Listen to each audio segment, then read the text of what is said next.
Okay. Okay, I'm streaming. Okay. Alright. I guess it's time for my intro. Hello everyone, and welcome back to Elden Ring. Now, I said I was done, and said some things about wanting certain improvements with the game. But while Carrie was watching some lore videos about the DLC, I couldn't help but overhear Miyazaki literally oversees the creation of this fucking game, and that everything is deliberate. Which makes me realize that he and I are a lot alike in the fact we want to see it done and we want it done right. So I want to apologize to Miyazaki specifically because I misjudged him. At least mute yourself if you're gonna be doing shit with the dishes. And leave the headset in your room. So that you're not getting water on it. Or my controller. Thank you. But anyway, I would like to apologize to Miyazaki. I am sorry because I misjudged your game based on the gameplay alone without really immersing myself forcefully in your game. I need to grit myself past the gameplay and look beyond it to really grasp at what makes this game special. Why it won Game of the Year, and it wasn't just because people voted it, because they like Dark Souls. It's just a lot of people in the community just talk up Dark Souls 1 like it's perfect, but when I play the game I'm like, yeah, I see a lot of the things in here that make it good, but they didn't keep it in Dark Souls 3. They got rid of a lot of it, but even then Dark Souls 3 introduced a lot of different things as well. So it's just like, Dark Souls 1 isn't perfect, but it's also nowhere near the best game in the series, because each game is marked uniquely. Especially Night Rain and Dark Souls 2 and Bloodborne as well. But like, I misjudged Elden Ring because my hatred for the community behind it, not the community who love it to bits, but the community of invaders who gatekeep it like it's the Bible. And it pisses me off because the lore in it is really damn good, but being invaded every 5 minutes or 10 minutes just, it keeps me out of the immersion, because you see that message at the bottom of the screen and you're like, ah shit, here comes someone with some kind of a toxic build, or oh great, it's this guy again. So if I don't block them, I just have to endure the pain and shit talk that I can just feel coming from the other side that I don't want to deal with. Just to play a game that I want to enjoy. That even the bosses are making invaders look easy in comparison. in New Game Plus 7. And I get it, New Game Plus 7 is supposed to be challenging. But it's the fact that it took so long for invaders to be overshadowed by the game. Like, in Demon Souls and Bloodborne, I was able to enjoy taking out invaders as a side thing due to the systems of each one. Demon Souls is a 1v1, maybe 2 or 3v1, maybe 2. I don't know if there can be multiple invaders. Mainly 1v1 has been all my encounters in Demon Souls, but I'm able to hold my own in Demon Souls because the player character isn't given these offensive tools that can basically one-shot you no matter what you're able to do. And then you have Bloodborne, where you have the offensive tools capable of parrying somebody at range, and you don't have to swing a shield that leaves you wide open to getting backstabbed. I mean, I learned that trick in Dark Souls 3, but with my brain so preoccupied with the community of invaders, I forget why I picked up the game in the first place. In Demon Souls, I didn't get invaded until the remake. I only saw my dad get invaded in the original, and he got his shit rocked because of the invader living the backstab that my dad earned. But the invader was way higher level in the brushwood gear than my dad's attack and gear level for his weapons. Not to mention, my dad isn't the most experienced player in the world. He plays these games to enjoy them way more casually than I do. But I pride myself on being able to play the game all the way through, which I'm still working on for Dark Souls 1. I've defeated Dark Souls 2 in terms of Nishanja. As much as I don't want to go back to Dark Souls 2 DLCs, I might have to go back to get the alternate ending. But another reason I play these games is to enjoy the medieval style, or with Yarnum, it's their steampunkish, still in the past, like maybe 1850 or 1700s era of yeah, I do love the worlds that you create. I just want to see the gameplay flourish as well as the lore. And where the voice acting and whatnot is,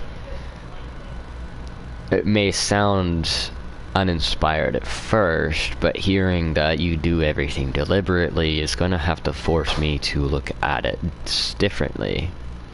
Because I've played games where the voice acting is uninspired, and it sounds like that. And so my brain's just like, okay, so we're just hiring anybody now, but that's not the case here. And I want to apologize for that. I want to apologize for just thinking you were only using George R.R. Martin's world as a base and then basically playing Godzilla with it by destroying it. But that's not the case. I'm sure you two worked on it evenly, even though I don't know the truth in that situation. But I need to not assume the worst. Just because an invader community is bad doesn't mean that the creator is bad. I mean,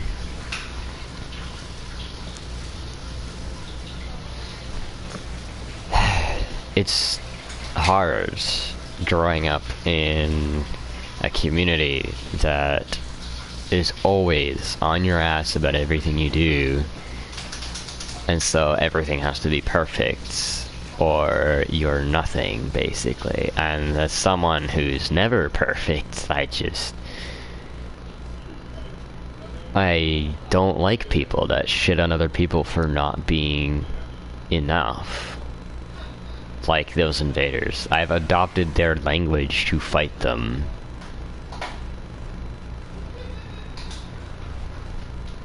And that's mainly where my hatred for them stems from, is because of their mannerisms and their behaviors. I do still hold respect for the duelists that want to duel, or the people who goof off and do these random things. It is fun to be a part of that, but it's not fun to get sniped from across the map by some guy who just wants a rune arc and 1,000,000 souls, when the Colosseum could offer him the same reward. I grow tired of fighting other players all the time, to where most of my memories of the game are either fighting bosses that two-shot me, or fighting invaders that two-shot me, so where I'm just like, why do I even play this game? But that's because I forget why. It's because I play it to immerse myself, to enjoy the world that has been created and laid out before me, not live in a frenzied panic that I'm gonna die at any second, and I'm also just give up for the night. So, as an apology, and more so a vow to myself and to From Software and Miyazaki, I'm going to start another character. I know I just started one, but that one was rushed as well. But, I am going to take this as a vow for my blindness of seeing what's in front of me, but also because I may hate the game for specific things that may not be relevant due to its basically requiring me to read it myself rather than it being told to me in a cutscene or a library. I'm taking this new journey as, well, just that, a journey to read and to take the hardships face value. I mean, if I run into toxic people, I'm still gonna block them because I don't want to deal with them, but I vow to fully immerse myself, to try and not let things distract me, so that I can understand better and not be so quick to judgment like my mother, because I know that's where I get it from. So I do this for you, Miyazaki. My second full playthrough of the game, Elden Ring. I did Bloodborne's for fun, but Elden Rings I'm going to have to do to reset myself, to bring back the person that loves these games for what they are, and not just because the community is toxic and I want to avoid that toxicity, so I run from it. Which is one thing I don't have to endure in Night Rain. Sometimes they can be toxic, but not all of them are. Most of them aren't. But I mainly just, I want to do it right this time.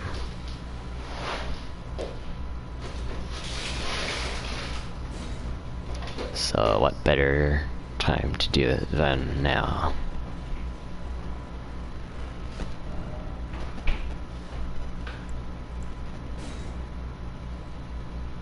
A second proper playthrough.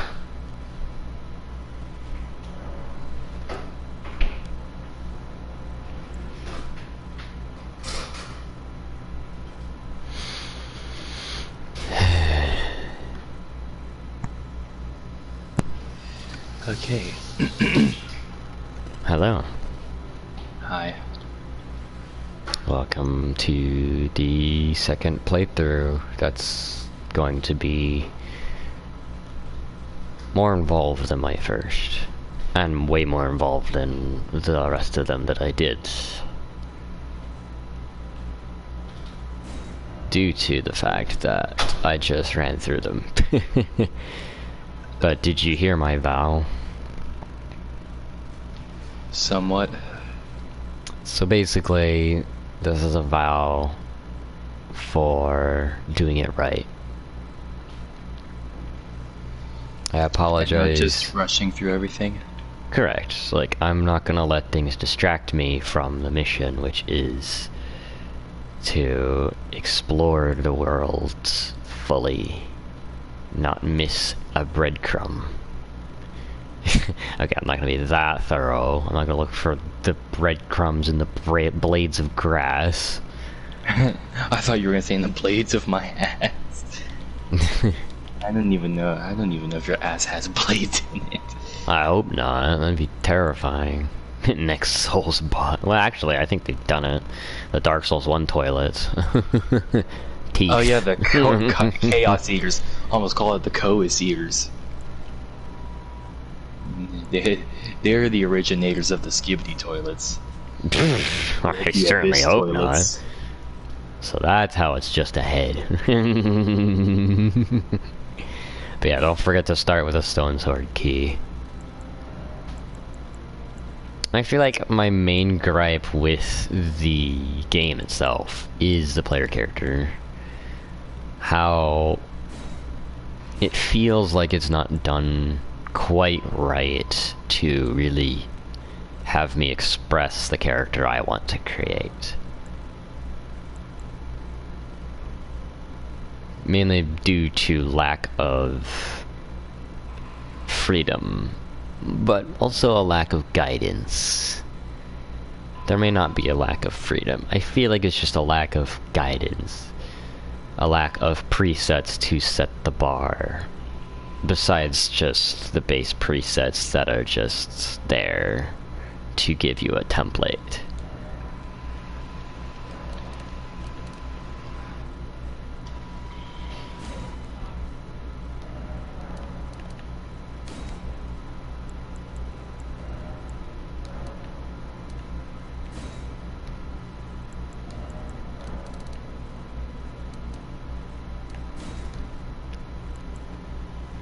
So as much as I struggle with this character creator...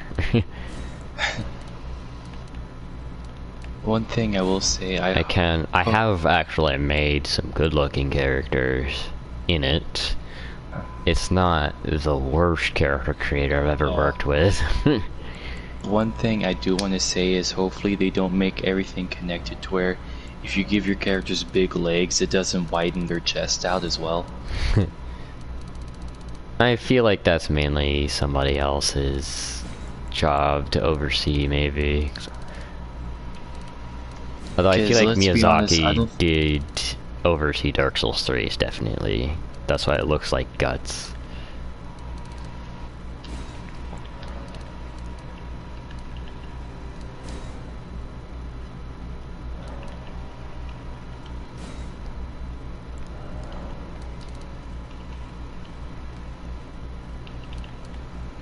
And I don't know if Miyazaki was there for Demon Souls. Actually, he was. That's when he first started, was hired in, because they were struggling with Demon Souls, from what I've heard. He was kind of like the main guy that helped them, basically. So essentially, he was their savior.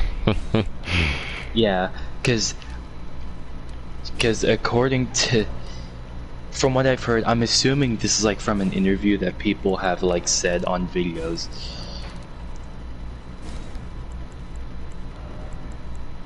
Cause I have learned that Miyazaki's kind of shy, so you don't see him on camera much for that reason.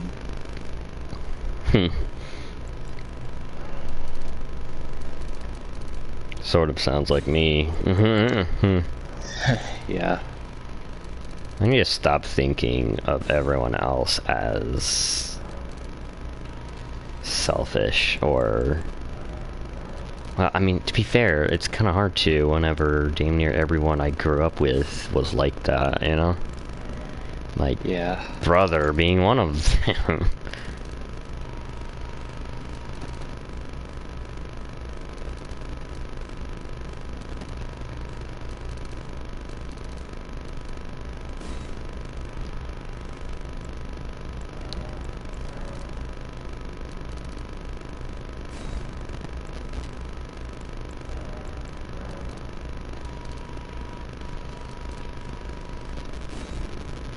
It's so hard to make a good-looking character whenever you don't know, or you don't have, like, a reference photo.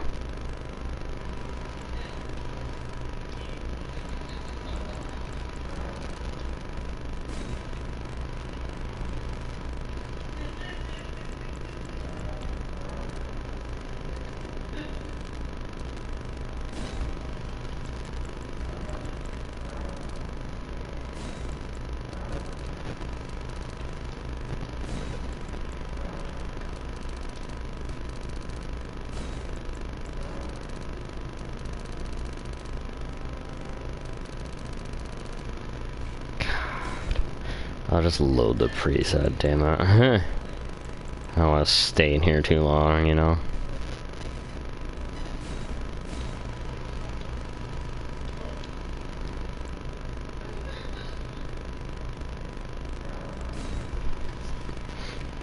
I can always change it later if I need to, you know? Yeah.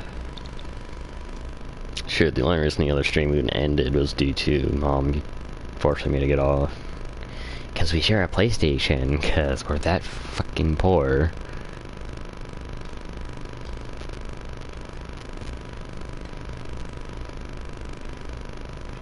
What's that? The system's 10 years old? Well, tough luck. It's most likely older than that because it was refurbished. Or it was straight up used, I don't remember.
Rise now, ye tarnished. Ye dead who yet live.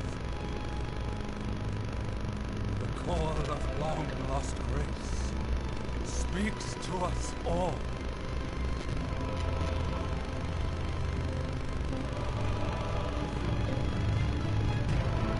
Oralu, chieftain of the Badlands, the ever-brilliant Goldmask.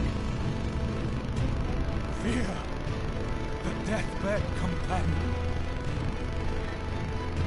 the loathsome dung-eater, and Sir Gideon Othniel, the all-knowing.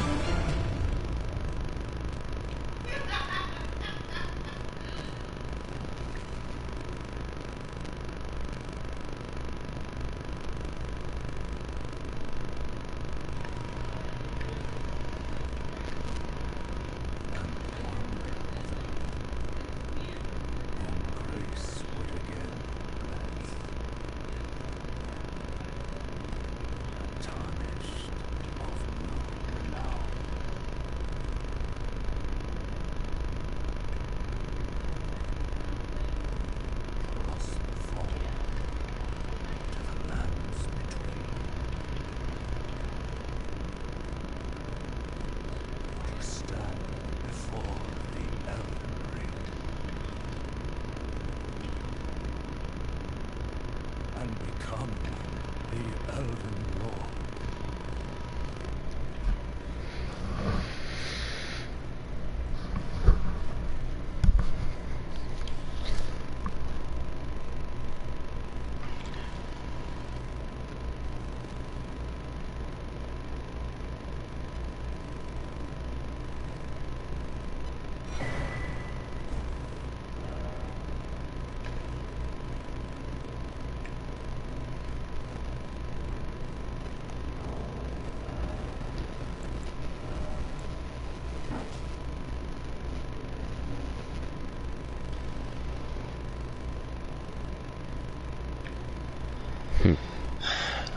I'm glad they fixed the makeup in this game. I'm wondering if the makeup in Dark Souls 3 was the way it was because you're hollow or whatever.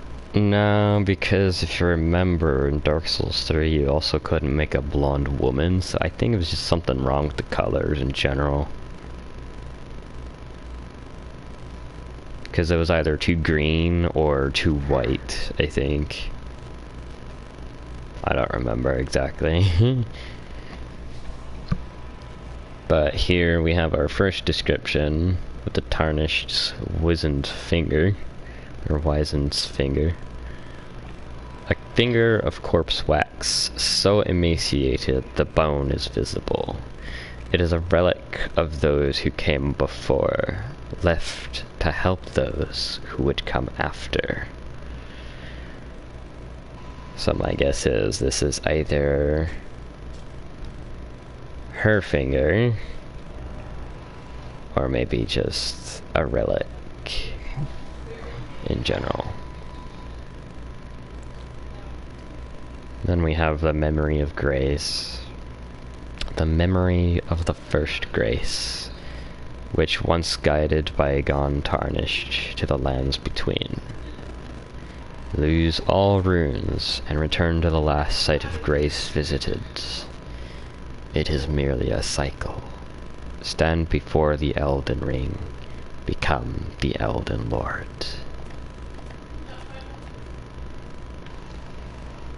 I wish they gave us horns in this game. I can make my demon character if I wanted.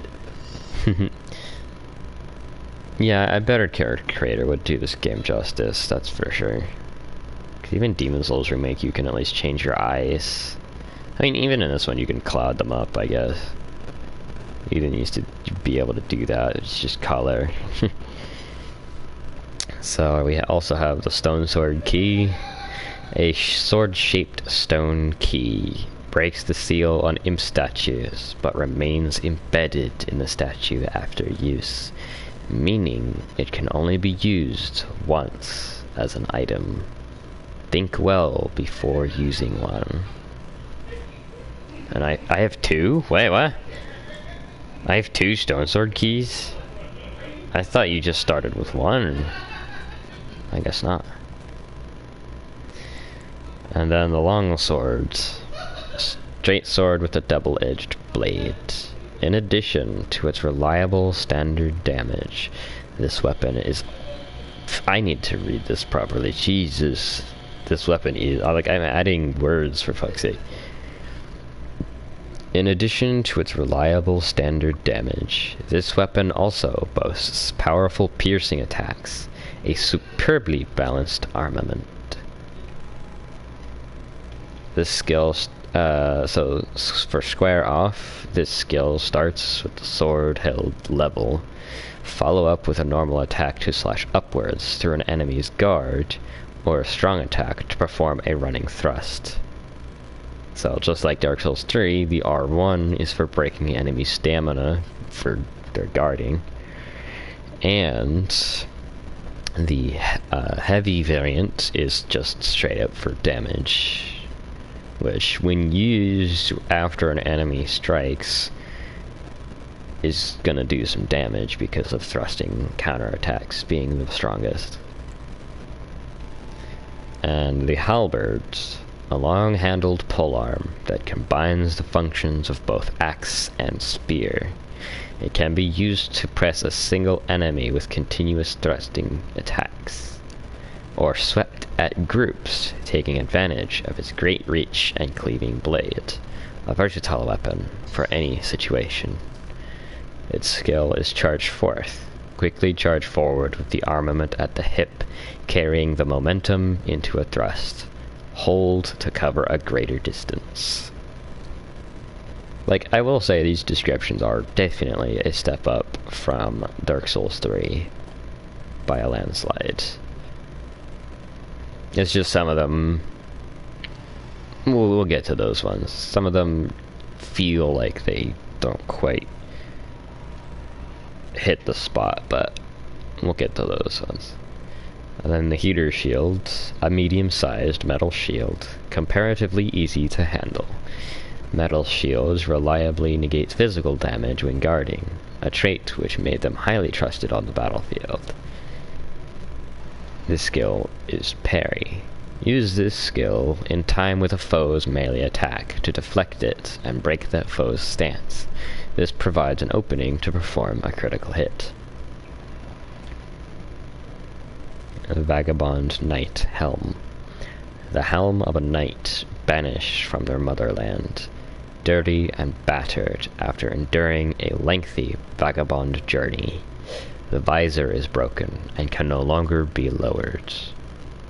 Metal armor is heavy but also sturdy, offering significant damage negation. So the vagabond armor is just straight up heavy armor. So anything heavier than vagabond armor should be classified as heavy armor. The Vagabond Knight Armor. The chest piece of a knight banished from their motherland, dirty and battered after enduring a lengthy vagabond journey. The crest emblazoned on the front is worn and dingy, no longer able to invoke sentiment. The gauntlets. The gauntlets of a knight banished from their motherland, dirty and battered after enduring a lengthy vagabond journey. So basically, just the basics of what the others have. And no, I'm not going to repeat that metal armor is heavy but also sturdy, offering significant damage negation. It's just not happening. All four pieces have it. The greaves are the same description, just greaves instead of gauntlets.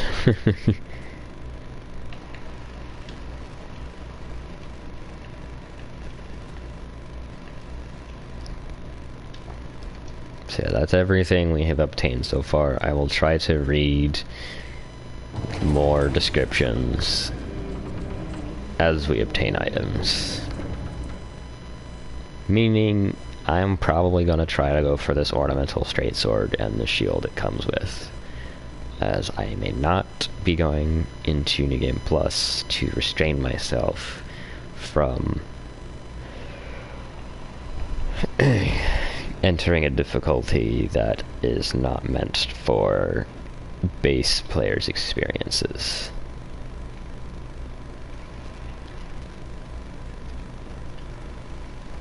I think I made a good looking character. I think. What do you think if you want to see? I'll see when I summon you. I will say with the next character creator, they should add more presets. Like preset like eyes, noses, lips. Like more particular parts of the face and not like bone structure of the whole face.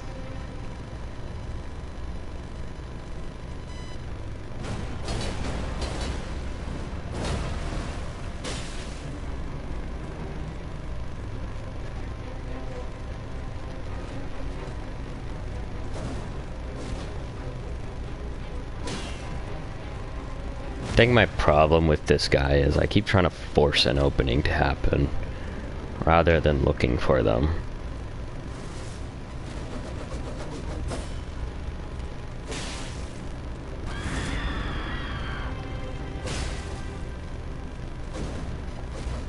Because I know one is when he screams, you can strike him after he screams.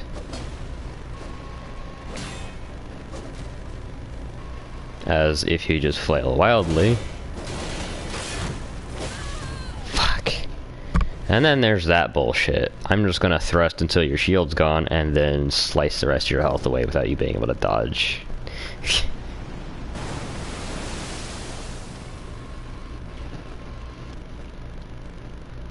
Right as I start praising the enemy, he pulls that shit. And just melts my stamina and kills me. Again, the problem is the player character not being able to deal with that. So I'll probably just get the ornamental stuff off of a friend later.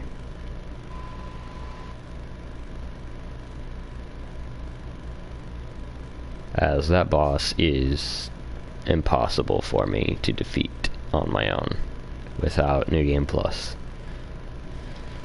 Or who knows, maybe I'll delve into New Game Plus 1 and that'll be it.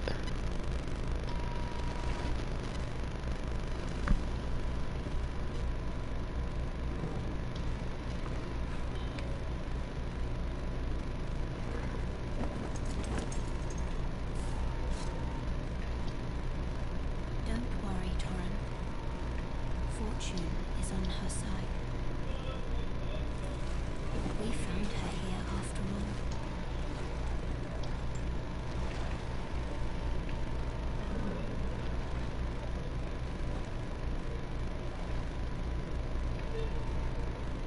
One of her kind is sure to seek the Elden Ring. Even dust violet, the golden order.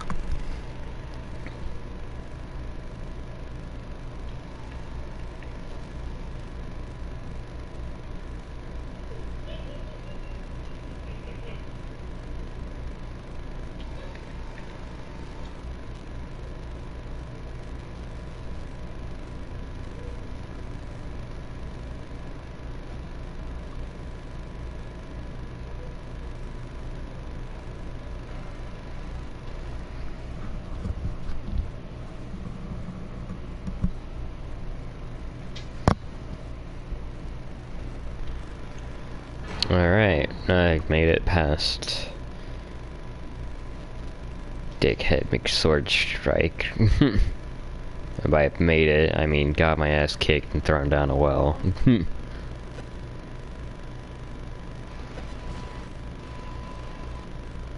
Which, I'm not even sure how we end up here, since it's not on the edge of the ocean or a river.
Name is required, right?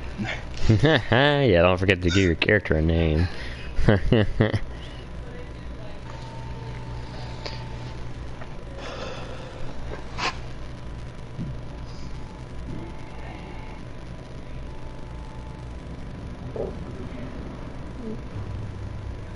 Excuse me.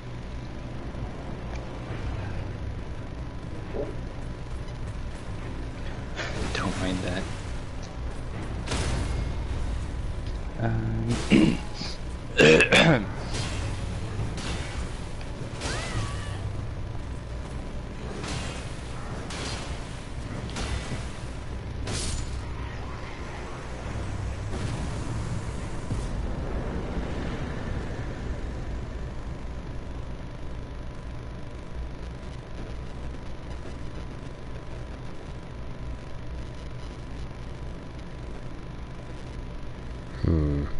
Oh yeah, I guess I did pick up Roa fruit, didn't I?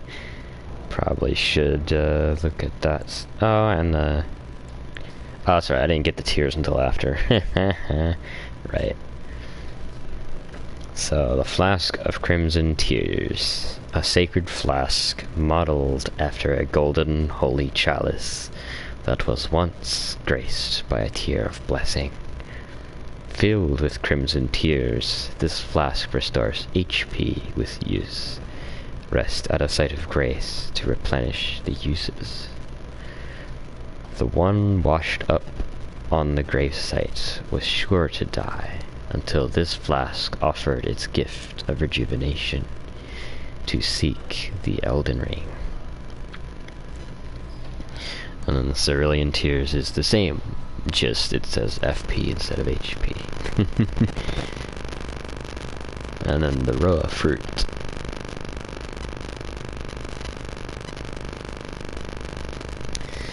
Berry-like red fruits that grow in shrubs.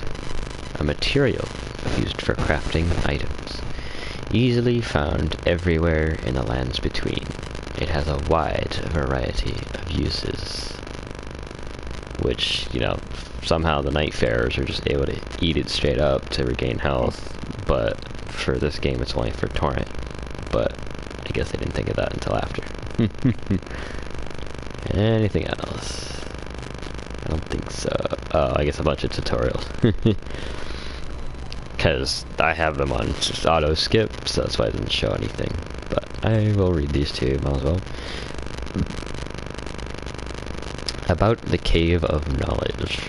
Jump down the hole ahead, and you will find the Cave of Knowledge. There, you can learn more about game controls and basic actions, as well as other tips that may be helpful during your adventures in the lands between. About Sites of Grace. Resting at a Site of Grace will restore your HP, FP, and cleanse any status ailments. It will also refill your sacred flasks. However, most of the enemies you defeated will be revived. You can find Sites of Grace by going where light converges. About Stakes of America. Upon dying, you will be revived at the last Site of Grace that you visited. However, if there's a Stake of America near... I read that. I was gonna pause, and then the sentence was like, it's not quite what it calls for, so I'll read you this one. However, if there is a Stake of America near where you died, you can choose to be revived there instead. About guarding. Use an armament in your left hand, or both hands, to guard against incoming attacks. Guarding is especially effective when done with a shield. Guarding consumes stamina. If your stamina runs out, your stance will be broken. About dodging. You can avoid enemy attacks with a dodge roll or backstep. Both of these actions consume stamina. Wielding armaments. Each hand can be equipped with up to 3 armaments, allowing you to toggle between them.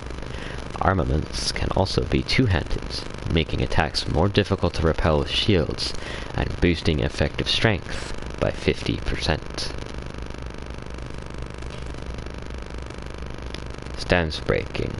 Some attacks may break an enemy's stance, giving you a chance to perform a critical hit. Charge attacks and jump attacks make it particularly easy to break an enemy's stance. You can perform a counterattack immediately after blocking an enemy attack. Guard counters make it easy to break an enemy's stance. However, offer no physical attribute bonuses such as defense up or poise up, which is probably something they should have added with the talisman. About skills. Armaments have special abilities called skills. Skills are highly varied and range from powerful attacks to temporary effects. Using skills consumes focus points. About crouching.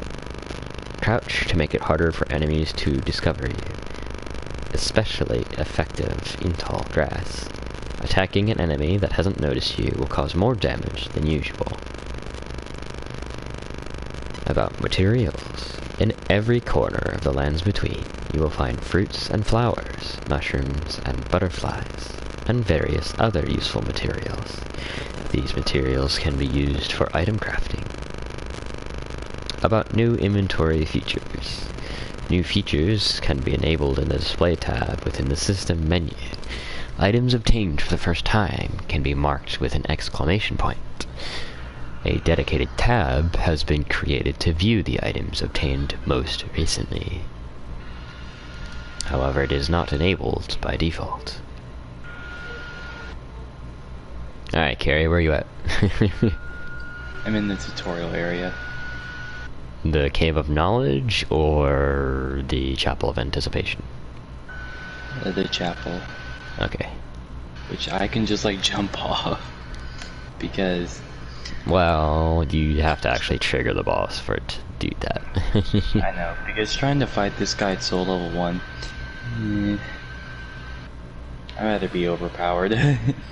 Yeah, it's a challenge for me. Later. The problem is, when he does pull that attack that killed me, there's nothing I can do about it at this level.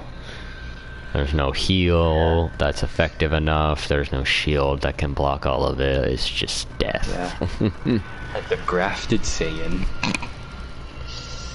Imagine an actual Saiyan that's grafted. Ugh. Either it'd be very horrific or... It'd be grotesque, that's for sure. grotesque looking and super overpowered. 5 million Kamehamehas coming out of each individual hand. Shooting ki blasts everywhere like Jesus. First of all, it'd be one Kamehameha at a time. So say he has like 50 arms, it would be like 25 Kamehamehas maximum. Unless, of course, they're able to do it in one hand, in which case that would be 50. Cerulean tears. Oh, that's right. No age. The reason I'm reading descriptions is so that I get all the picture. Yeah. I have a tiny buckler shield. Buckler. I know you're being goofy, don't worry about it. Oh, you know why it's 2 now? Because I think there used to be a key already in the bottom one, but they changed it to need 2, or maybe it's always been 2. I'm just thinking about something else. I don't know. Grass. I did get another 2 items. Imagine we got the demon. Oh. I'll read this and then you can say your piece. Tarnished furled finger. An item for online play. This can also be used from the multiplayer menu. Creates a summon sign for cooperative multiplayer. Arrive as a cooperator with the objective of defeating the area boss of the world to which you were summoned. A finger of corpse wax, furled like a hook. It is a relic of those who came before, left to help those who would come after. And then the finger severer, an item for online play. Used as use as a host of fingers to select a summoned player to send them back to the world. When you have been summoned to another player's world, or use... I keep reading this incorrectly, I'm so sorry. It's because my brain is daydreaming while I'm reading. Use when you have been summoned to another player's world to return to your own world. This phantom blade severs the link formed by a furled finger, but the maidens scorn those who abuse its use. So my guess is, if you join a world and disconnect just to increase that person's difficulties, that's the disconnection they're talking about. Possibly not closing out of the application to save your runes. Because the warning is vague. It's just, you know, certain disconnections are frowned upon, but we don't know of what variety, of whether it's a cooperator leaving mid-boss fight, or if it's like maidens scorn those who abuse its use. And so I'm pretty sure it's when you're a cooperator and you disconnect from the host just because, and not because it's an internet issue. But it's also funny when an invader uses it, because that shows how much of a coward they are. Like literally, you, me, and Trout will be jumping some guy because he's invading our world and we're trying to get him out. And he'll just like sprint as far away as he can to sever himself out of the world. And it's just like, yeah, maybe you should think twice about invading. Just go to the Colosseum. Anyway, about cooperative multiplayer. Use Tarnished's furled finger to write a gold summon sign.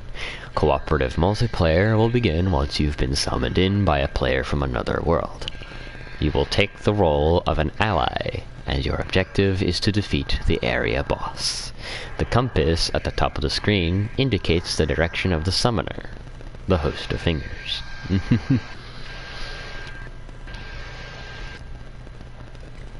I feel like I would like this game a lot more if they didn't say, oh, you're cooperating? Well, now you run the risk of getting invaded. But it's still a kinder message than Dark Souls one's, oh, you exist? Oh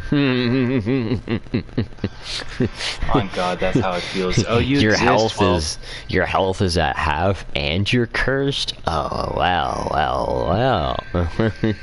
You're still getting invaded. Like, bro, what?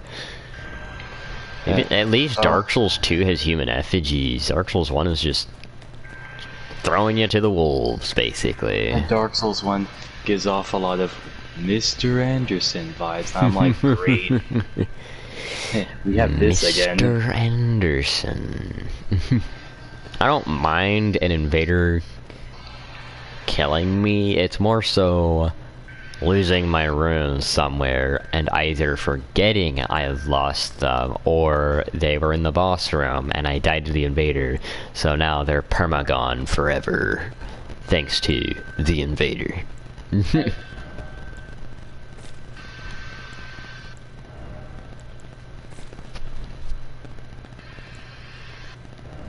3-shot the hardest boss in the game, Soldier of Godric. I almost died. Maybe I'll save that slot for the invader finger.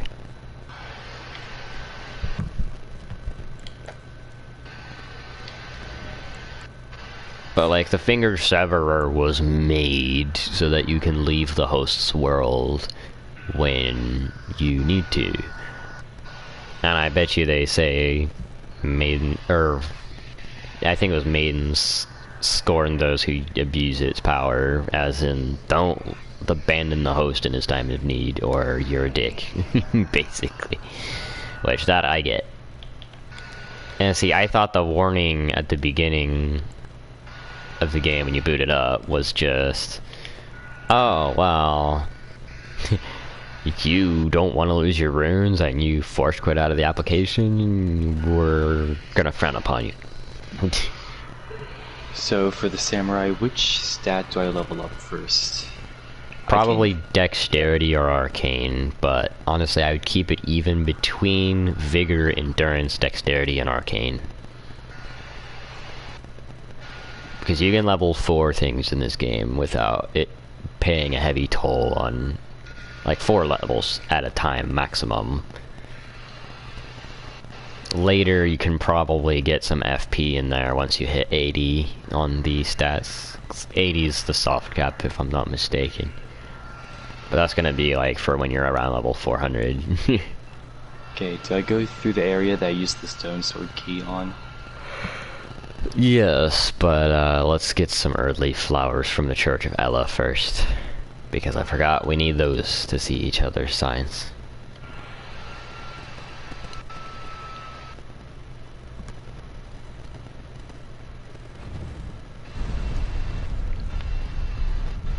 So basically my character is ancient, and by that I mean she's from, well, the far, far past, before the Erd Tree, before the Crucible, before even the Lands Between existed, because she isn't even from the same planet. She crash landed here as a comet, basically. And she's been existing on the planet ever since.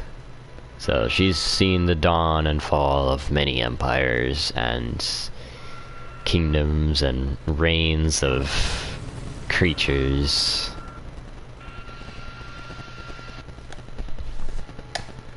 Oh hey, it's you. It's just another cycle. For her.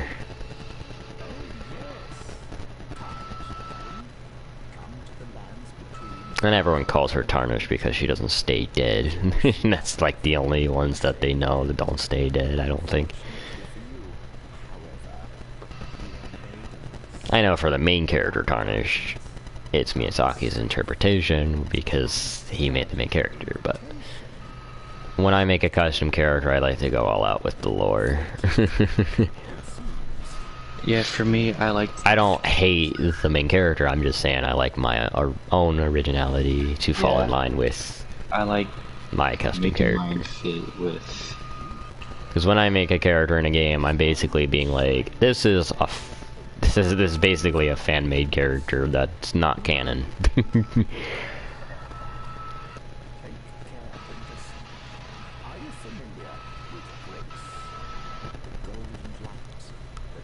I don't know why bro's so quiet though, but I don't care. It's Vari. Yeah, I'm talking to him too. I like to have my character fit with the theme of the game. If it's a knight, I usually go for like some type of European type name. Fair enough. Or first, my samurai character, I like to use it. I do like how our duo is a knight and a samurai. How do you think, historically, how would those two... Would they be a pretty good duo? Oh yeah, there's like hardly any difference between a samurai and a knight. Minus maybe their beliefs and morals. Which, even then, their morals aren't that far apart. Yeah. I mean, samurai, when defeated in battle, it gets kind of dark with the whole seppuku thing. I'm pretty sure that means if it's to the death, you need to do that. I'm wondering to die with honor. If you're like... So if you're an American that became a samurai, are you allowed to seppuku, or is it like only a Japanese thing? I don't know, it's not my place to say. Yeah, we have to cross this plane here to get to the church without being spotted by Tree Sentinel. Because, I mean, if you can kill him, but I've tried a few times, I'm like, I need to level up first before I can do that. yeah. And plus, if we both... you killed him on my character. Yeah, I tend to do that, sorry. I really need to let you just face the music and overcome the challenge, because you mainly play on base game. Face the music ends and crying their eyes out 2 minutes later because I can't beat him. Hi, good thing he's on the far end.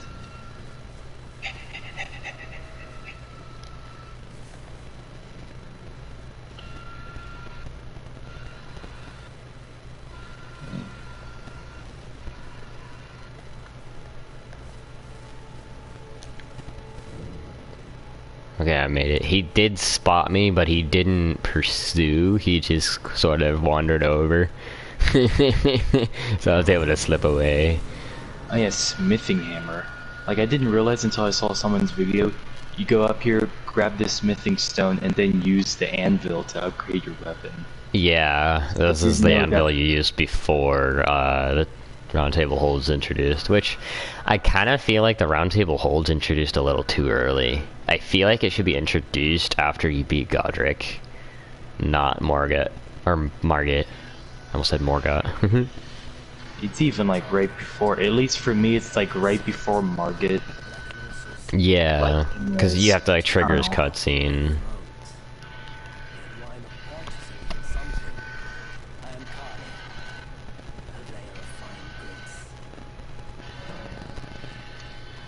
Nomadic people.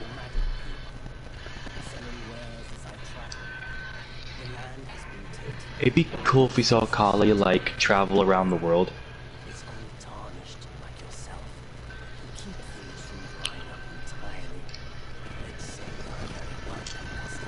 Because he does say he does travel a lot.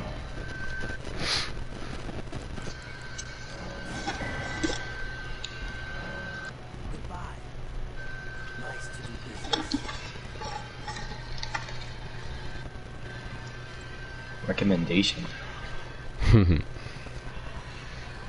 I like how the game has a recommendation.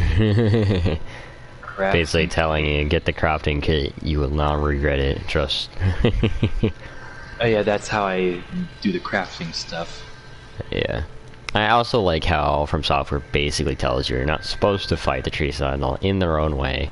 Basically, even if you do beat him at the level you are, you're not high enough level to wield the weapon that he drops.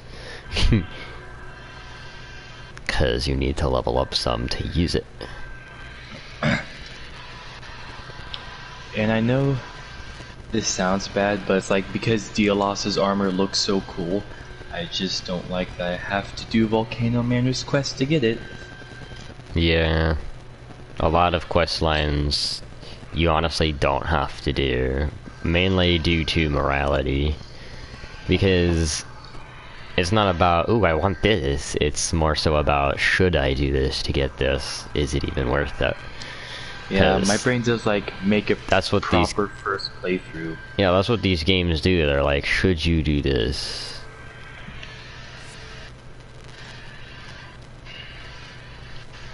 And I like them for that, because it's like, oh, you do you want Eileen's weapon early? Or are you willing to walk the path and inherit her her profession, I guess. Leave the hunting of hunters to me. I'm still missing an Erdley flower.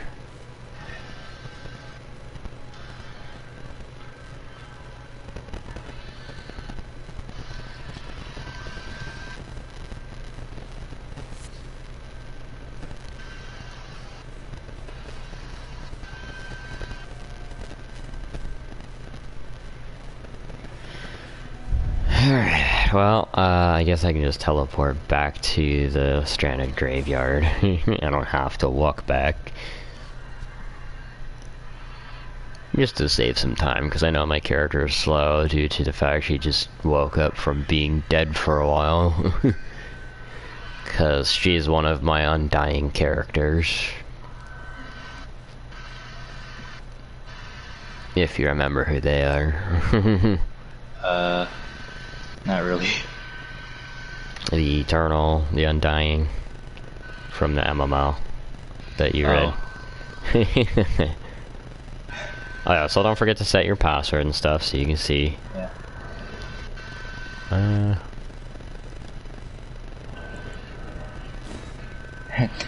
That bowl will make a nice head for your brains. Bruh.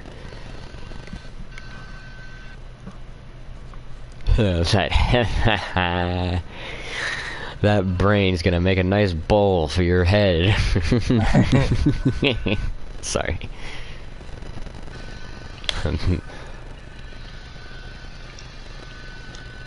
Oh, it's helmet, not head. I'm stupid. I forgot the line until now. Soup. Golden rune. That ball's gonna make a nice helmet for your brains. Strength and armament. What do you mean I need another smithing stone? You need 2. It's 2, 4, 6, 2, 4, 6, 2, 4, 6, 1. 1, 2, 3, 4.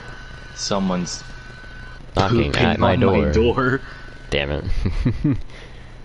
I need 1,000 for more four-calling finger remedies. The small golden effigy. An item for online play. Send a cooperative summon sign to several summoning pools. In cooperative multiplayer, your objective will be to defeat the area boss of the world of which you were summoned. Earthleaf flower. A dusky yellow flower that has started to fade to brown. Found throughout the lands between. It is a material used for crafting items.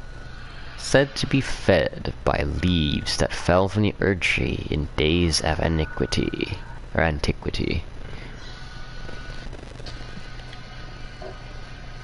Smithing stone tier 1. A stone used to smith a variety of armaments. A shard found in plenty. Fragments, or strengthens, sorry. Armaments up to +3. A smithing stone is. I feel like they need to like add certain letters in here to make it more of an English sentence. I mean, let me read it first to see where it's going.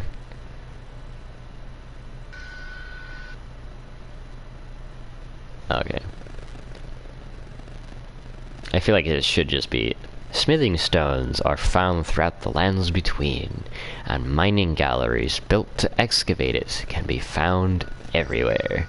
I'm pretty sure they just mean mine shafts. Or something.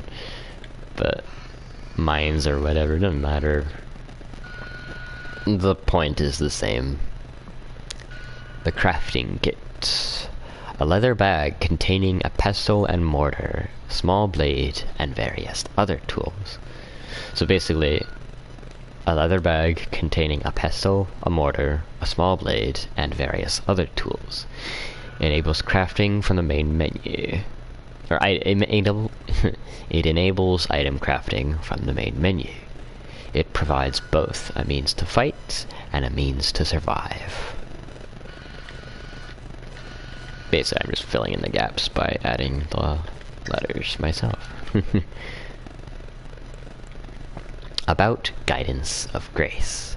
Grace exists to guide the tarnished and lead them along the proper path. Even now, some sites of grace retain that power. Their golden rays will guide you along your way. About the map. Use your map to check your current position as well as the terrain and surrounding structures. You can update your map with new information by finding map fragments at steles along the road. I think again, some of these words I've never really seen that often, so I wouldn't know how they're properly pronounced. Unless, of course, I look them up in a dictionary, of which I don't currently have access to at the moment. You can also use the map to freely place beacons of light to serve as landmarks as you explore. About fast travel to sites of grace. Throughout your map, you can through your map, you can instantly travel to any sites of grace that you've discovered. However, there are some dungeons and other areas where this cannot be done. In order to unlock fast travel again, simply either exit the dungeon or defeat the boss within. I came up with that one on my own. That's not actually part of the description. About item crafting. If you have a crafting kit, you can make various items from the materials that you find. Select item crafting in the main menu to make items. You can learn to craft more items by finding cookbooks that add to your repertoire. What, I don't know. I just kind of took it fancily. About containers. You will need cracked pots or other containers to craft certain items. You will not be able to make more of those items than you have containers. Containers will be consumed when crafting, but they can be reused when emptied. About strengthening armaments. At a smithing table, you can spend runes and smithing stones to strengthen your armaments. Somewhere in the lands between, you may meet a blacksmith who can make your armaments even stronger. About summoning pools. In each area, you may find effigies of martyrs. These effigies are summoning pools. You'll find it easy to summon other players at these locations, as co-op and hostile summoning signs created with small effigies gather at summoning pools. And to be honest, I kinda wish only the duelist finger existed, as opposed to... let's invade, just because. But my sign has been placed next to the Grace back at the Stranded Graveyard to assist you. And when we die, we will just bounce back and forth between who's host and who's cooperator due to the lack of remedies we own. Okay.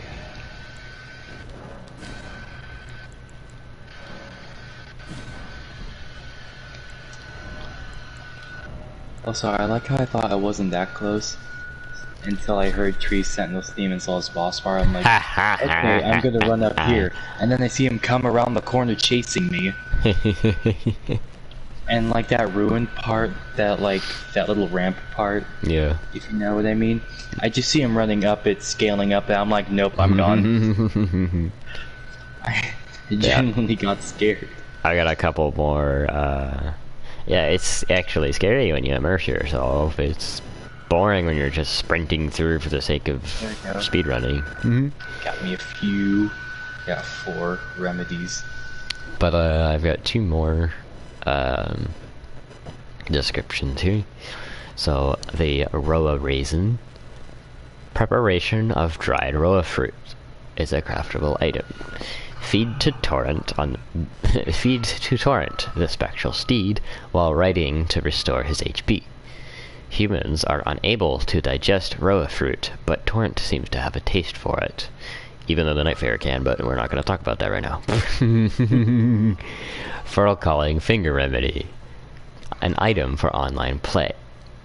It is also a craftable item. It reveals cooperative and competitive multiplayer signs. Co-op summoning signs will be shown in gold, while hostile summoning signs will be shown in red. Multiplayer begins when you summon a player from another world through their sign.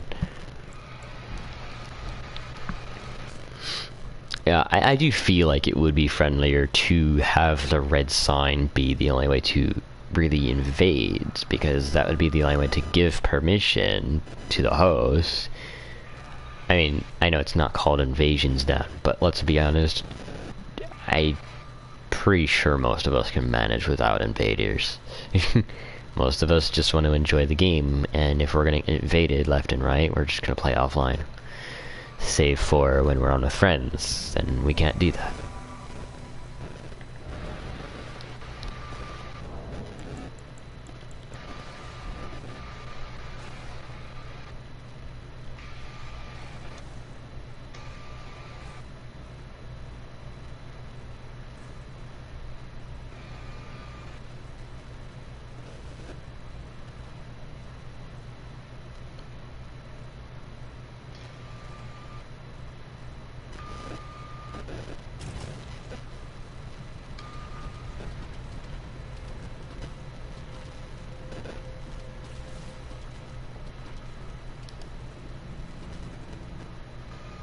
So my character basically just saves her energy for when she needs it.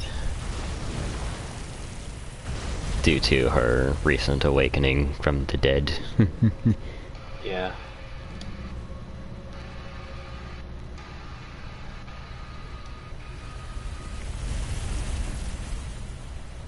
We'll follow it down.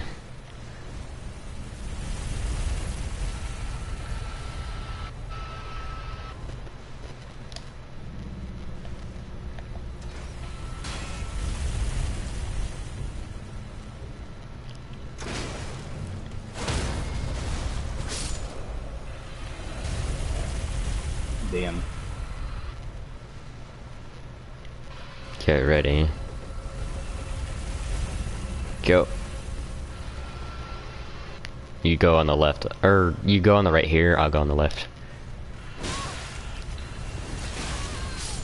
The guy shot me into safety.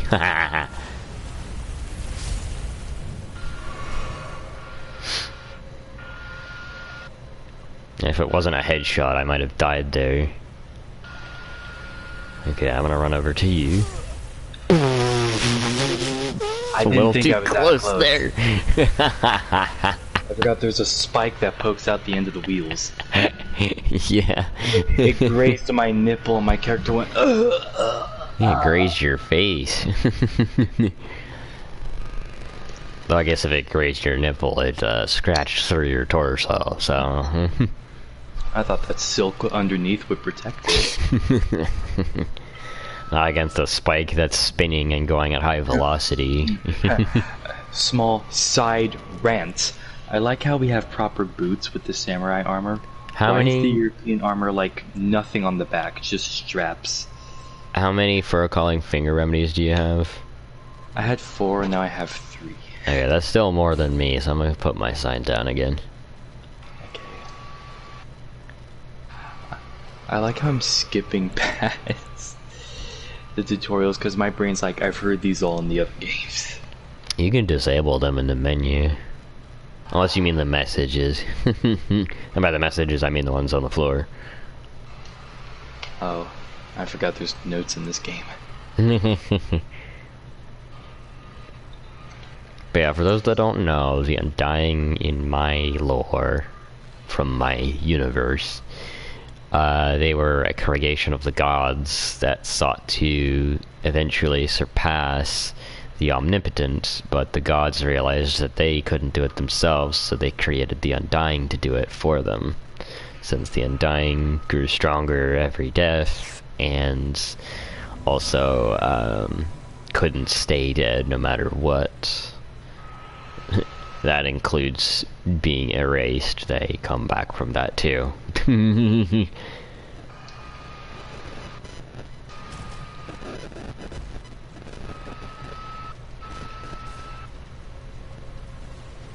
And yes, I am talking about Hakai from Dragon Ball. And also Zeno's erasure. Mainly due to the fact that it doesn't matter to them. They are gonna come back. They're called the Undying for a reason. Well, it's not dying. Well, I mean, they're not alive.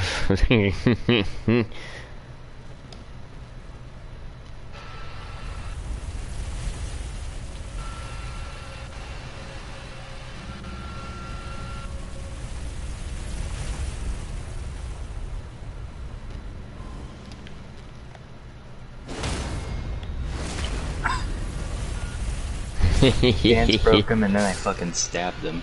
Yeah, these guys don't have much stance.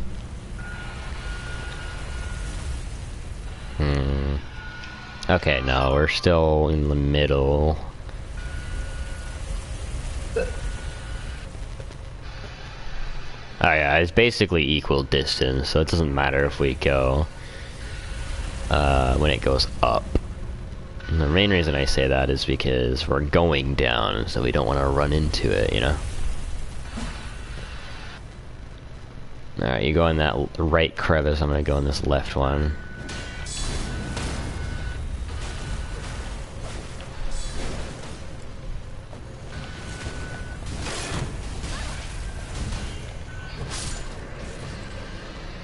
And since the Undying never really die, they also don't age since they're not slowly dying.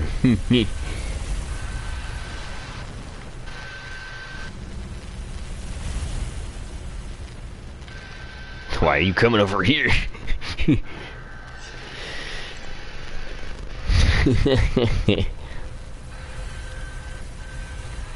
Okay, we wait for it to turn. And drop.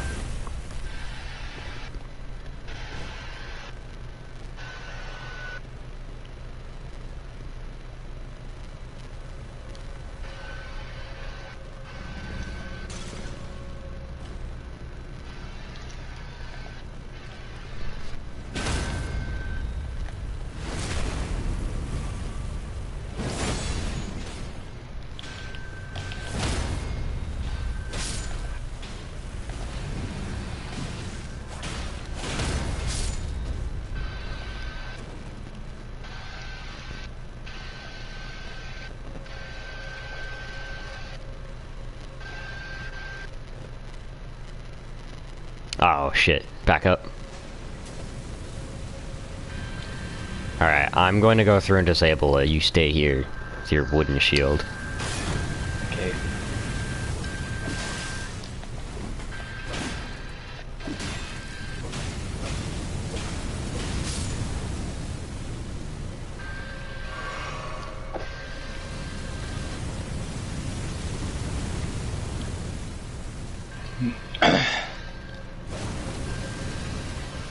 Okay, you can come through. If fire somehow magically comes out of nowhere, I will be very upset. That's what I was afraid of.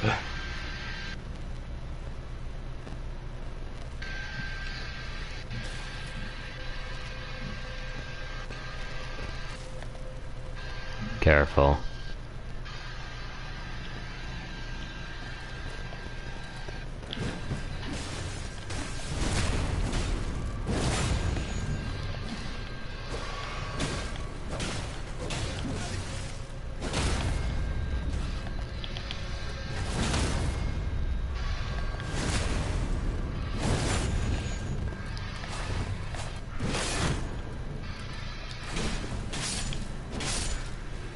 Thank you.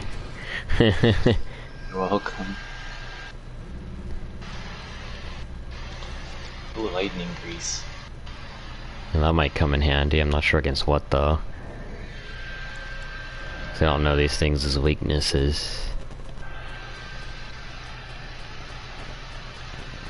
Maybe the constructs are weak to lightning, I don't know.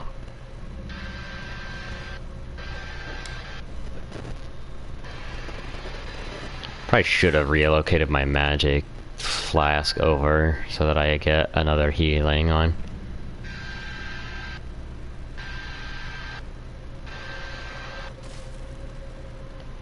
I'm contemplating on using the halberd.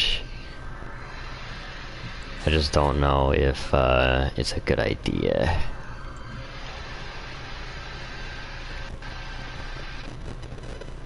Oh shit. But Look up, facing this way. Can you see him up there? oh, I can even lock onto him. I didn't even know that. Damn. Maybe try shooting him.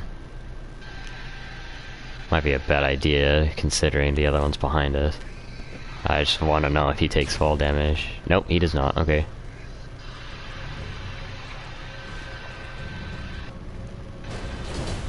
Oh, but the other one didn't come down, though. Oh, no, now he did. Now he did. Careful, you got one behind you. Oh. I did say you've got one behind you. Yeah, the moment I locked off to turn around, he took his chance and killed me off instantly. Who knew it's hard to fight them when you're between both of them? I'm down a bridge. I don't know how I fought them in my world. I probably just got stronger and then came back. Yeah, I'm pretty sure you did this dungeon when you were like level 100 or something, when these guys were pushovers.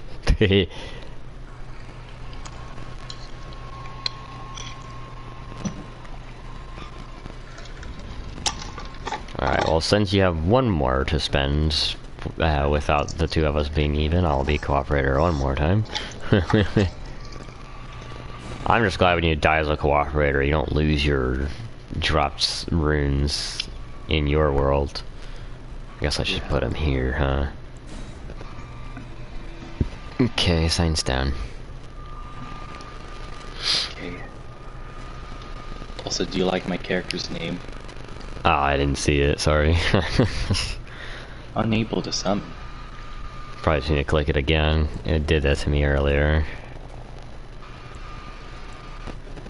You use another remedy, or? Oh, there was voice chat in Elden Ring. Okay. I never knew there was voice chat in Elden Ring. Yeah. Yeah, there we go, it's working that time. Or if it's just something we never found out. I don't remember. There's just not voice chat in Night Rain for some reason. Like, Night Rain's the perfect game to have voice chat. Yeah, I feel like it is an old feature in Elden Ring because they didn't make like a new thing talking about it. And by that I mean in the game there's no tutorial on voice chat. Where in the system menu? I think, yeah. It's a multiplayer, I'm pretty sure. Sanada Yukimura. Yep. Sorry, my name, or my eyes saw that as an N. Yeah, that's my character's name.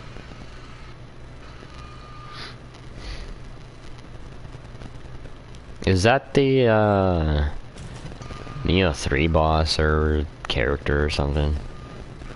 And it's one of the Neo 2 NPCs. Ah, okay. Pretty sure it's the guy who wears the crimson set. Because of Sonata's crimson armor.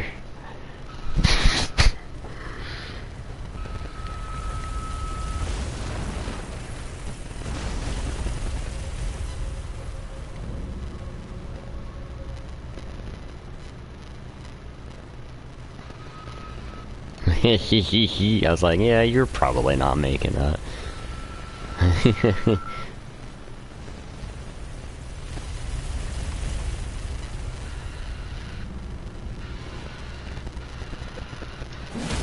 Oh, it's not in this one, damn it.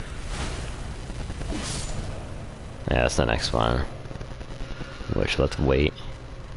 Back up a little bit. Okay, we'll wait some more due to the fact that, we're going down. Okay.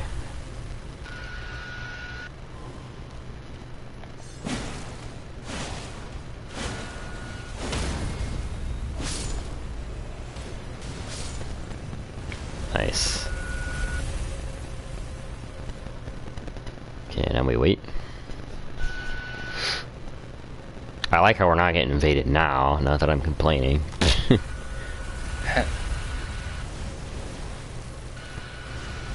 Now.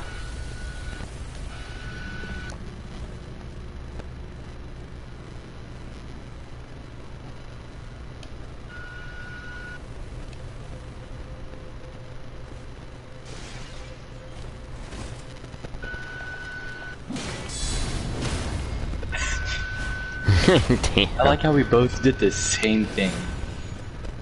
Fucking guard counters.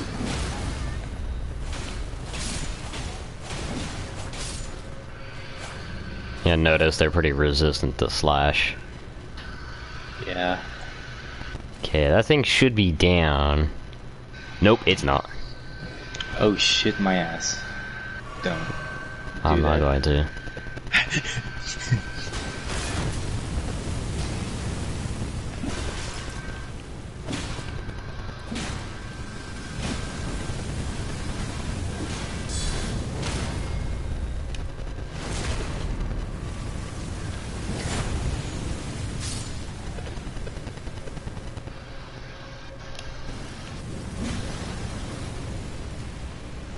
Okay, it's clear.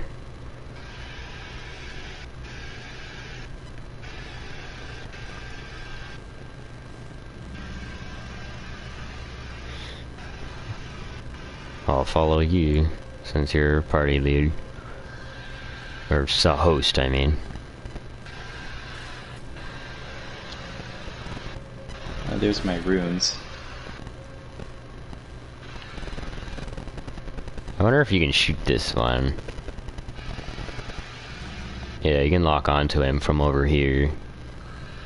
I wouldn't be on that bridge. So, right here, yeah. So you can shoot him with the bow as long as your character's locked onto him. Oh, he's like right above me. Yeah. Aw, Don't use man. the weapon art. You just want to use the normal shot. I can't aim up that far. No, you're not aiming, you're locking on and then shooting him.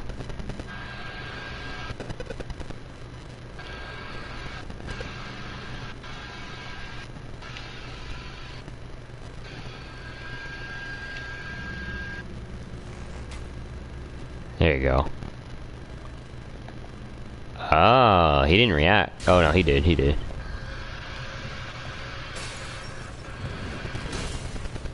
I don't know what you think that shield's gonna do. Shit. Apparently my guard was down.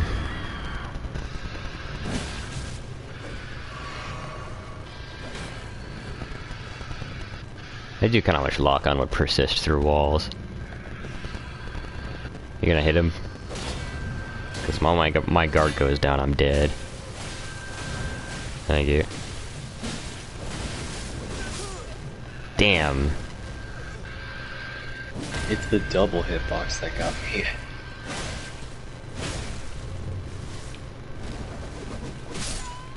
Damn. I love that their weapons don't hit the wall and they don't react like... Because I bet you him swinging it at that velocity, it's either gonna shred through the wall or it's gonna break his weapon.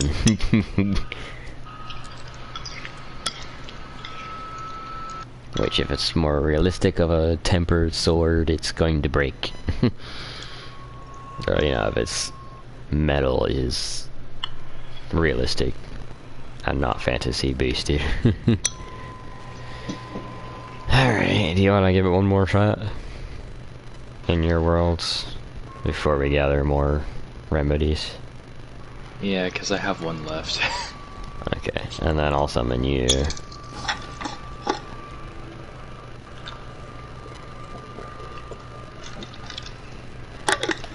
I forgot what boss is at the end of this particular dungeon.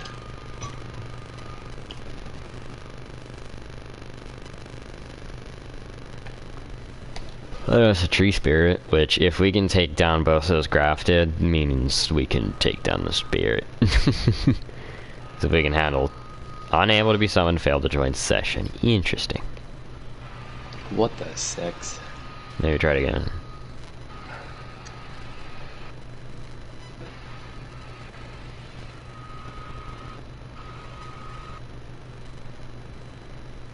I keep pressing touchpad, not touchpad. Yeah, touchpad, thinking that's the menu button, that's the map button. Yeah, I was doing that earlier. Is it still... Here, I'll put it next to Grace, if that's what the game wants. The side of grass.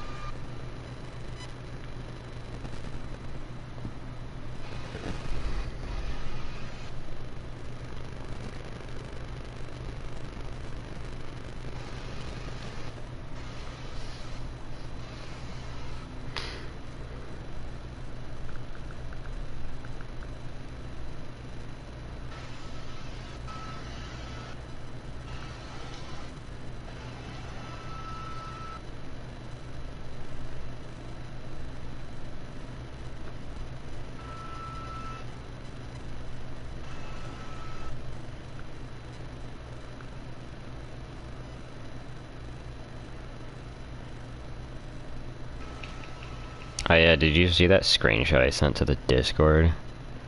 Oh, I haven't. Okay.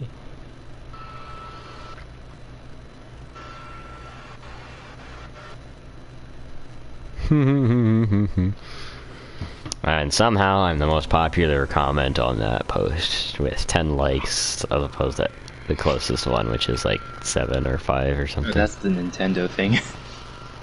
Oh. Here we go.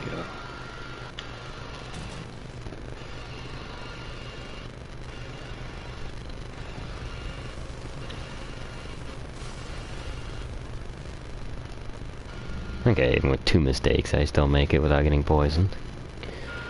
Why they have poison at the beginning of the dungeon and not the rest of it, I'll never know, but, oh well.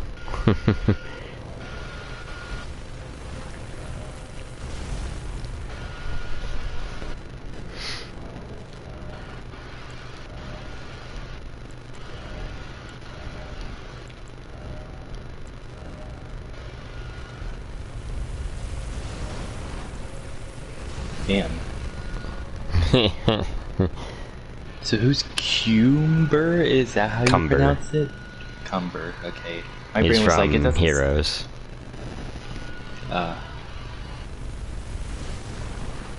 He's basically one of the ancient Saiyans. They're like super evil. His own aura. His aura can corrupt you. Damn. That's Yeah. not powerful, I don't know what it is.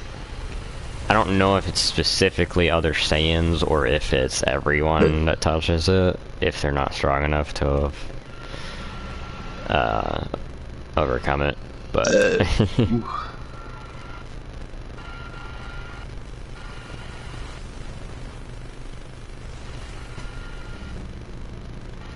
Hello.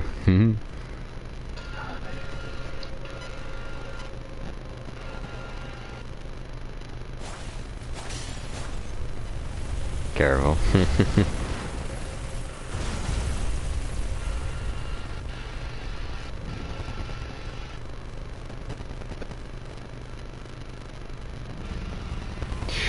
It'll be tight. Oh. I like how he just teleports to me. Like it's even that accurate.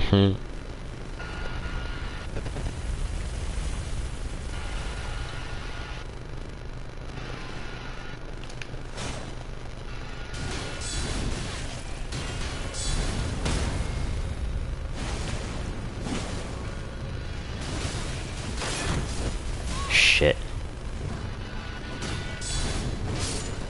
Whew. And now I don't have a heal for the fire.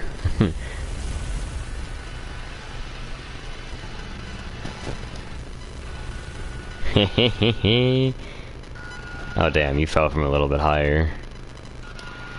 Yeah, I didn't know the jump would make that much of a difference. Yep.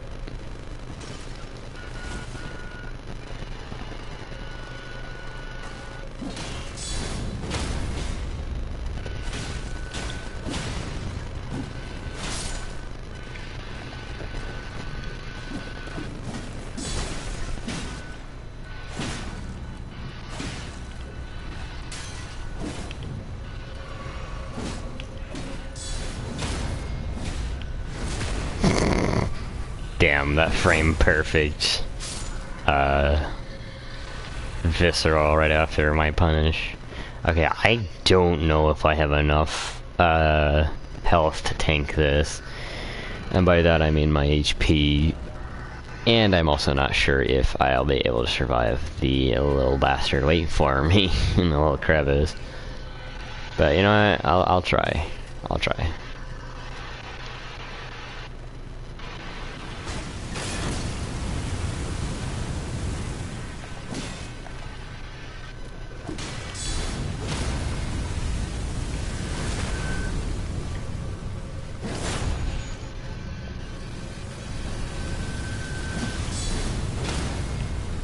Damn.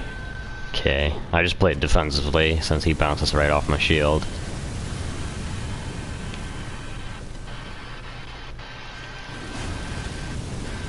Alright, defenses are down.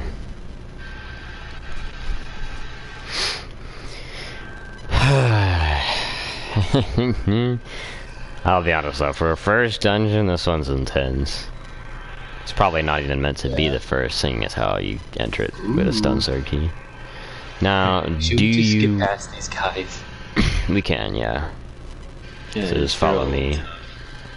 I thought you were gonna walk off the edge for a set. Yeah, Oh, I just have to don't go sprint. down here. Yeah, just don't sprint, because there's an even farther drop that would kill you if you took it from down, or from the top rope.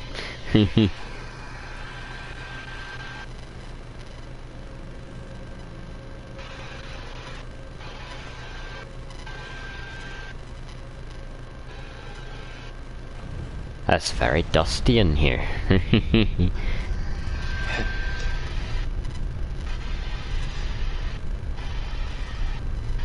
I feel like the PlayStation's starting to replicate or duplicate viewers, because there hasn't been one in so long. Alright, on your left, be careful. Oh, it's a halberd one, of course. Stone sword key. Oh, this is where we first meet them? Thank God for the halberd one and not the dual swords one. I hate him. Still be careful about the halberd one, though.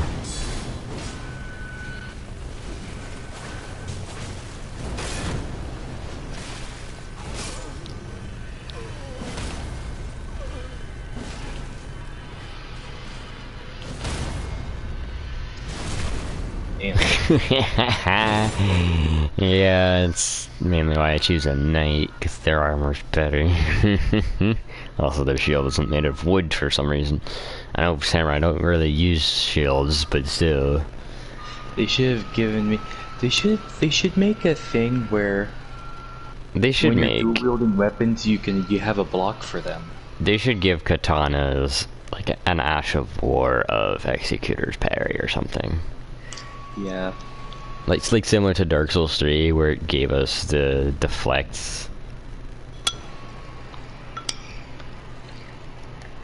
Alright, now I'm summoning you. Put your sign down.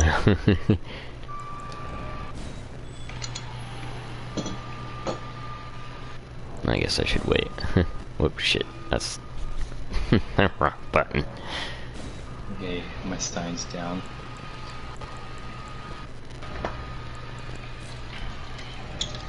I wish it was, even if the cooperator died, it still handed you like some calling finger remedies to summon them back in. Well, you don't need to if you don't die.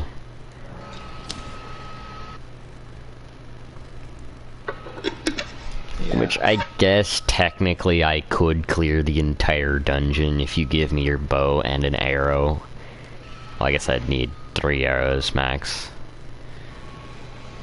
Only due to me needing to actually destroy the chariot, which I'm not even sure I can interact with those ropes.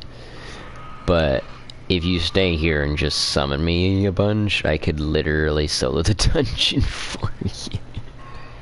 Yeah, if you couldn't tell, I don't remember much of this dungeon because I like did it once and that was it. Which I guess means you could do the same for me if you truly wish to learn the dungeon. And seeing as I have one for a calling finger remedy, which I just came used. back to it. Like, I have came back to it time and time again, but like, I was overpowered at, and then that thing was already disabled to where I was like, you know. Yeah. So, you want me to drop you my bow? Oh, no, I meant for when I'm in your world. Oh. I suppose I can go with you to an extent. I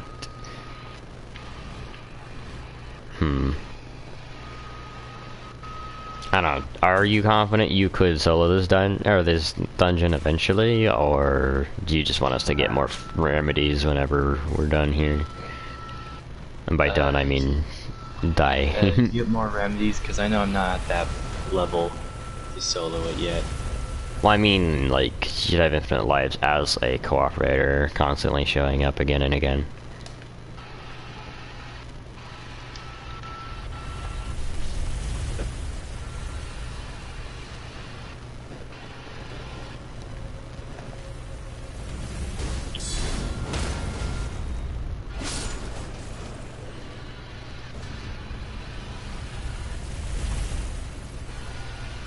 Like, literally, when I saw the picture of Lita, I thought she was gonna be a friend. Turns out she's a I condone murder type of character. Anything for my dearest Mikola. I thought Lita was going to be like a kind woman, and she's like, I have a murderous side. I'm like, cool, just don't put that on your Tinder profile, because I don't think people would like that. Well, there's probably some people out there, which I hate even thinking about that, because... I mean, there are some people that are into that type of thing. I'm like, whatever gets you, hey, whatever gets your Jimmys riled up, I guess, you know, you do you.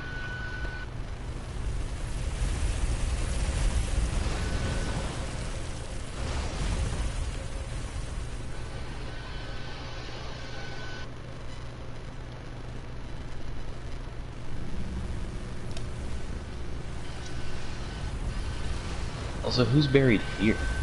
No idea. Probably just old heroes from the war or some shit. I wonder if my Ashen one is in here. Maybe. And again, you kinda just exist at the, Okay, since it takes a while to come back from going up, we'll just go up with it. I thought I turned around for a sec. My heart damn near skipped a beat. I was like, holy shit. It's too late, it's too late, it's too late. Every other player. Does it reach over here? Oh, thank God. Log in quickly. You stay back there. He backed up into it. No. I don't know how long he's gonna be up there.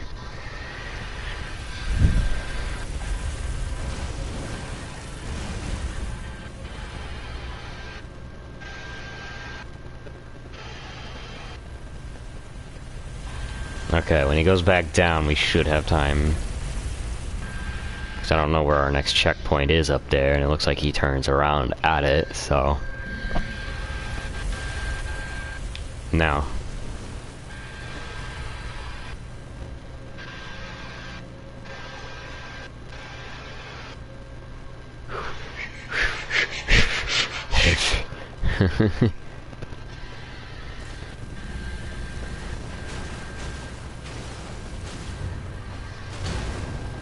Well, he doesn't take poison for shit. Probably due to the fact he's a damn undead.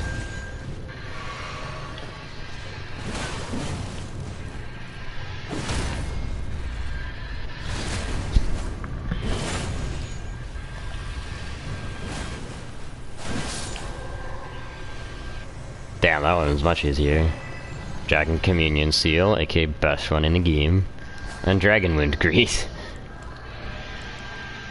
Can't use it yet, because I need 10 Faith and 10 Arcane, but I can get those up there. Dragon Moon Grass.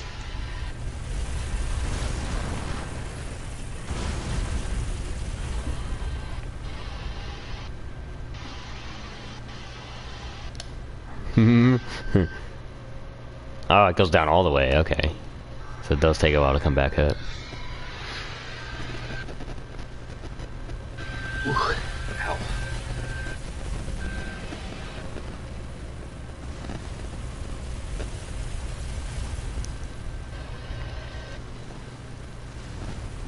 I'm always nervous it's just gonna 180 instead of 90.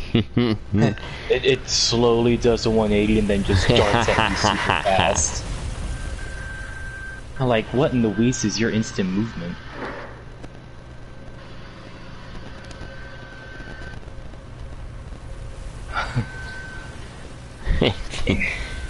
This is how this crypt is like normally, when it's not already cleared.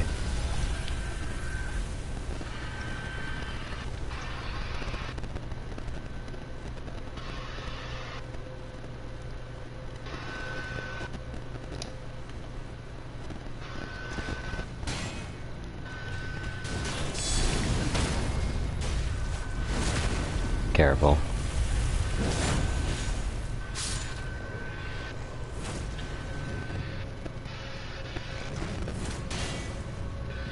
he still hit you.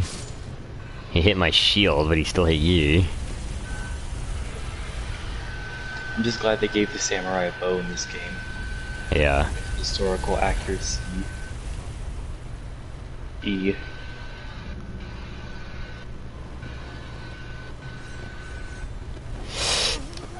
Oh no, they got I you. didn't even realize my hit points were pretty low.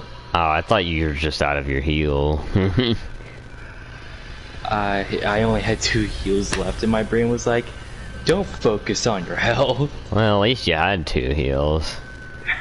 Yeah. To be honest, I wish the max flasks you can hold were 20. Bro, I got Dark Souls invaded the 1 was moment you last. left. What the hell?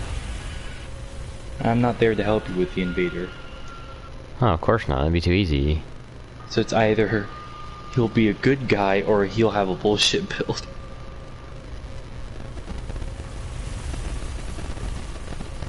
Like, I know my endgame builds, just don't torture me with them. Oh, I'm probably dead anyway. No, I'm not. That was close.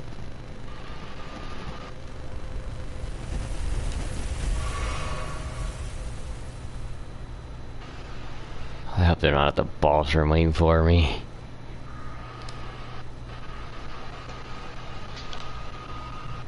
Okay, they're not. I don't even know if I should be even in this part yet. Well, here goes. Also created cheese spirit. And the fact is, we were almost there too when I died.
Oh shit, that's a 2-hit combo.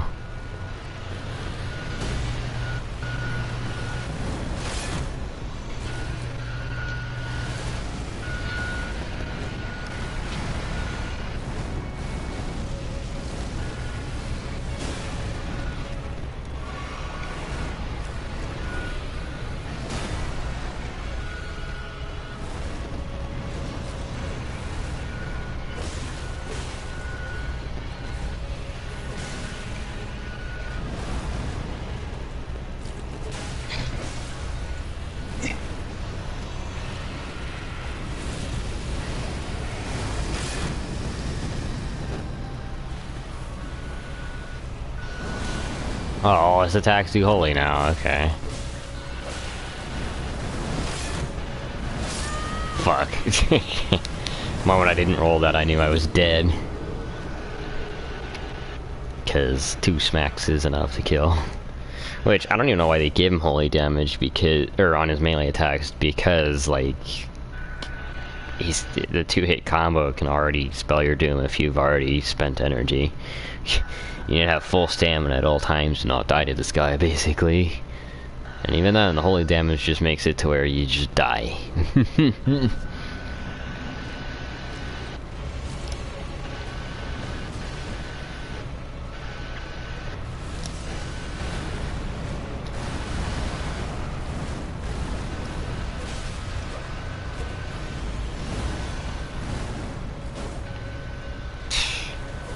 I should just use the halberd for its range.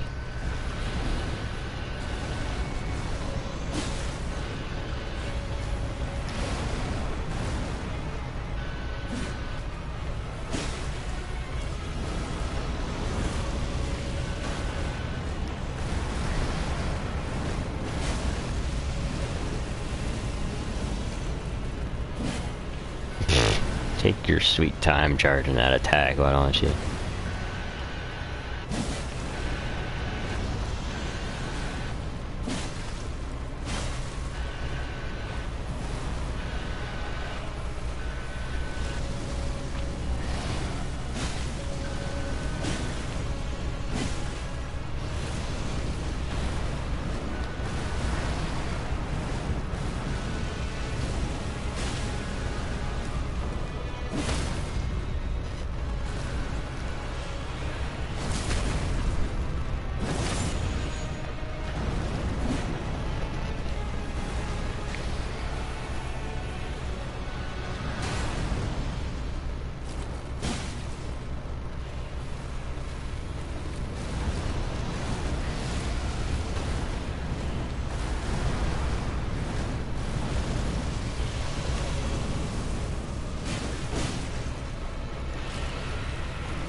Fuck, I was too close to the explosion, I got hit by it.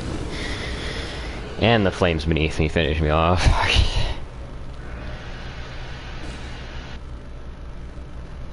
Nice, now he can just initiate the explosion whenever the fuck he wants. What are you, next to the wall? Perfect! Like, bro. Chill, it's not fucking serious, you're not almost dead yet.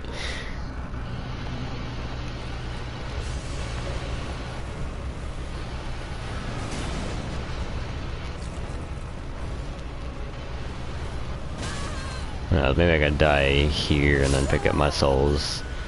Then die immediately and then pick them up outside the boss room. So at least it's not like Dark Souls 1 or 2. Or should I say 2. Where the more times you die, the less health you get. I don't remember if 1 does that, but I know for a fact 2 does that. Demon Souls is just like, well, you're in soul form, you gotta have health. Doesn't matter to me.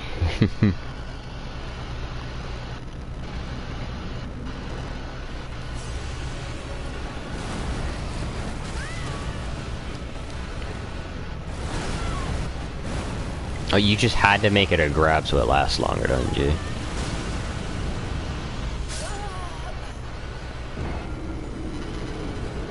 Please tell me it was fast enough so I can get him back, though. I know it's like 2k, but still. I want to see if this works or if this guy's just too slow at killing me. If my souls aren't outside the boss room, I'll just remove my armor. To make it a one-shot. Of course not.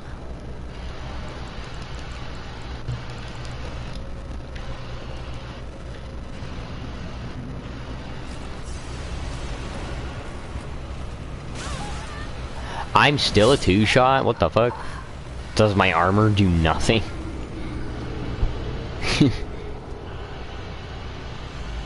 Unless it's just because he uses his hand instead. I need you to one-shot me, damn it.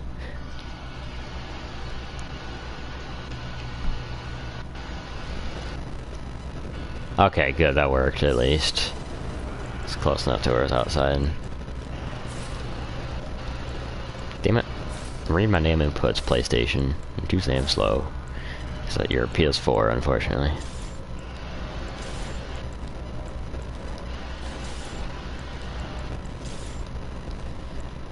Alright.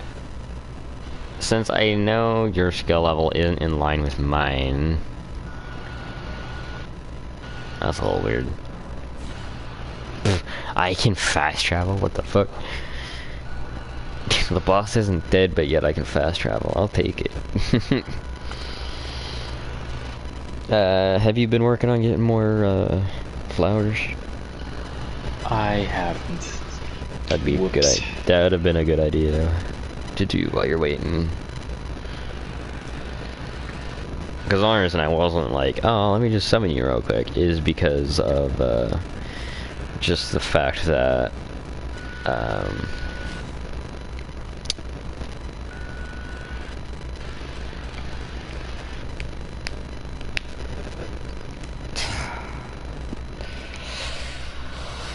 the stake of America is what kept me there, and not, and my souls, and not the grace being the last run back. But it's funny how I get invaded after you get disconnected, basically.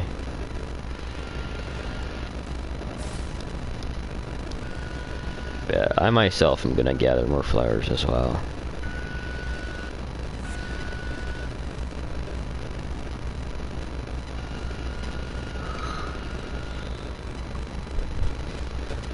Just gotta remember where these two are. It's been a while since I've done this. Ah. No. Oh, there it is. Okay. You basically just gather the 2 bushes of early flowers and then you go back to the grace. Rest and repeat. Now, if you were on a PS5 Pro, you could probably just teleport to the grace and it'd be faster than running back. But since we're not on that, we gotta rest to reset.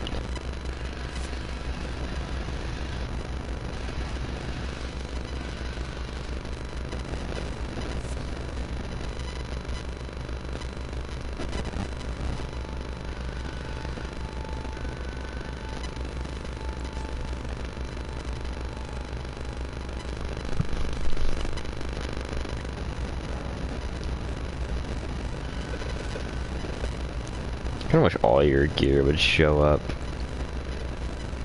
even if you're not using it. Like, you know, my halberd being on my back, despite my sword and shield being the ones that are active, and like the talisman on my belt.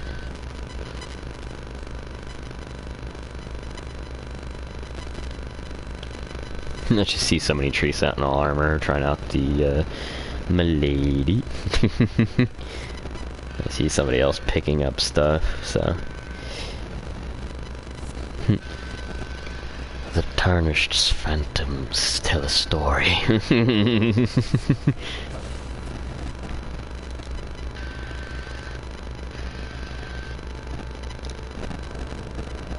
Suppose I can read some more descriptions.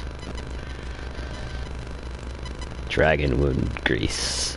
Solidified grease made from a gravel stone mixture. This coats the armament, granting an anti-dragon effect. The effect lasts only for a short time. When the dragons were born from their ancient kin, they lost their stone scales, which can now be used to cause them mortal harm. And then we have 2 runes. One is a tier 1, the other's a tier 5. Funny enough, they have different descriptions, for the most part. Grace that dwells within the inhabitants of the lands between. The lingering trace of gold. Used to gain 200 runes. Runes are nourishment for the development of any tarnish, provided a finger maiden can be found. And then the tier 5 has used to gain 1600 runes, aka 1600 runes. Even now, runes are still imbued with the power of life itself. Do you see the Erd tree towering o'er?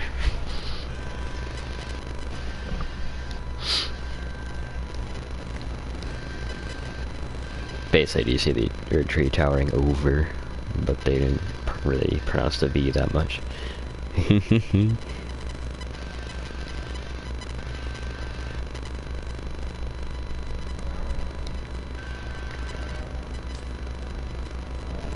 menu.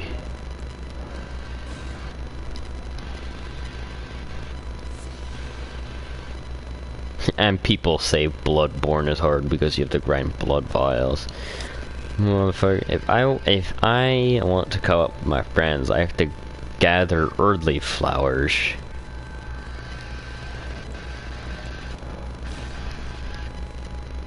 Okay, 5 should be good enough for now. I'm glad this game has like crafting and then like the resources are there and they respawn and it's not For the most part. pick them up and then you have to wait 20 minutes for it to respawn again. You mean Elder Scrolls? Yeah. Online specifically, I don't know if the base games even have that. Yeah, the non-online variants. Yeah. I'm glad the cooperators can pick these up as well. So like I can get crafting Oh yeah, materials yeah, while yeah. Okay, I'll put my sign down. See, the reason I took you... dungeon area. Sorry, what? In the dungeon area. That's where your sign will be. Yeah, yeah, yeah. I'll at least get you back to the Banished Knight so we can get your gear. He is far more killable than the Scions. Now, if you want, you can try to sprint across, grab the Erdtree's favor, sprint back across, and drop down before they hit you. Which I guess I can be there for to distract the one that would be blocking you from getting to the drop point, which is the far one. Because if I distract the close one, the far one's going to close distance, and then there's going to be one on the bridge while there's one trying to fuck us up. But if I'm distracting the far one, then you can drop, then I can drop, and then we'll run to the Banished Knight, because those guys can't go up the elevator. Yeah.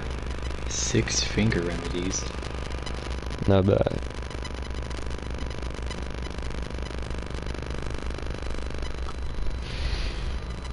So am I summoning you?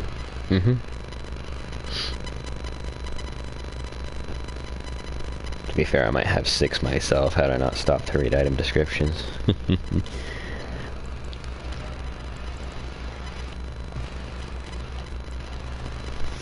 The Grave Glovewort.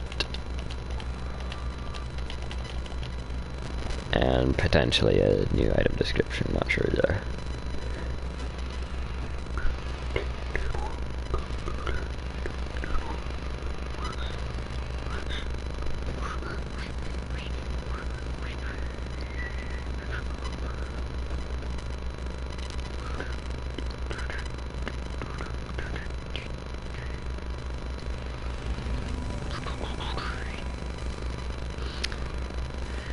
Alright, are you ready?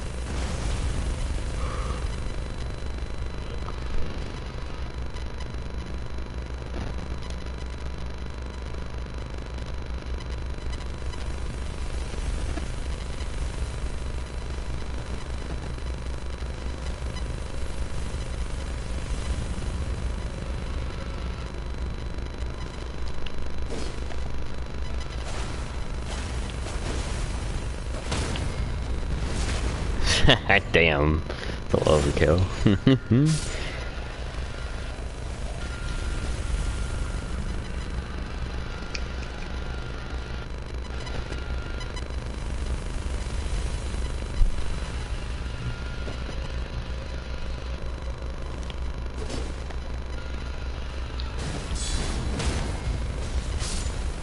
The other one came over here and got run over.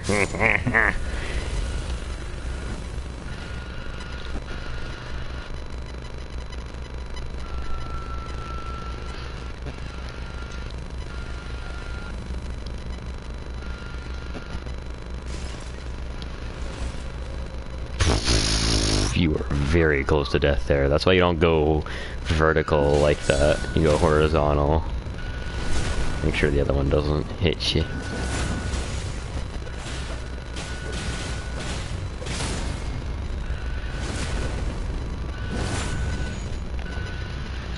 Another smithing stone.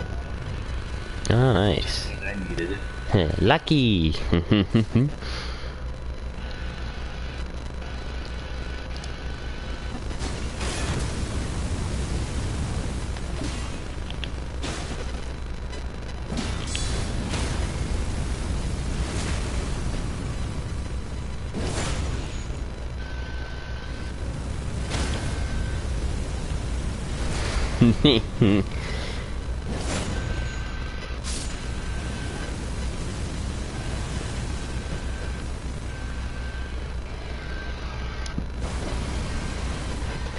Alright, it's clear.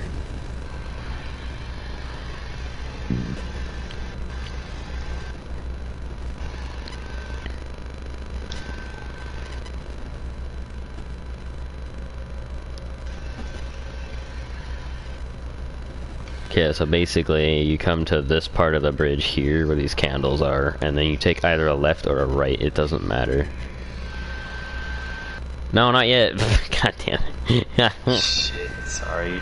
Well, now we have to go to the Banished Knight. Like, at least your runes aren't across the bridge. It's just the Earth Tree's favor, which gives you more health, stamina, and equip load. Don't sprint too far.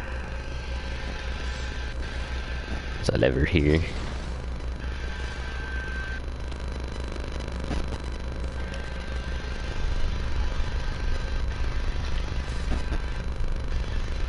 Don't use the weapon or just, yeah, you might fall off the cliff.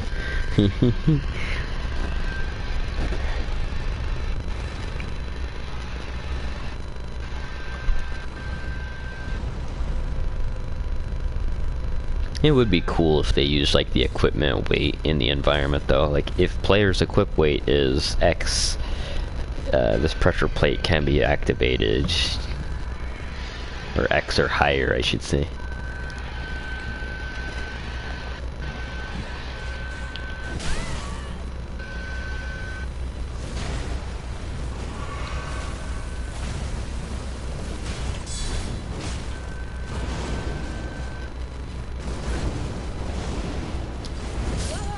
Fuck you, I rolled.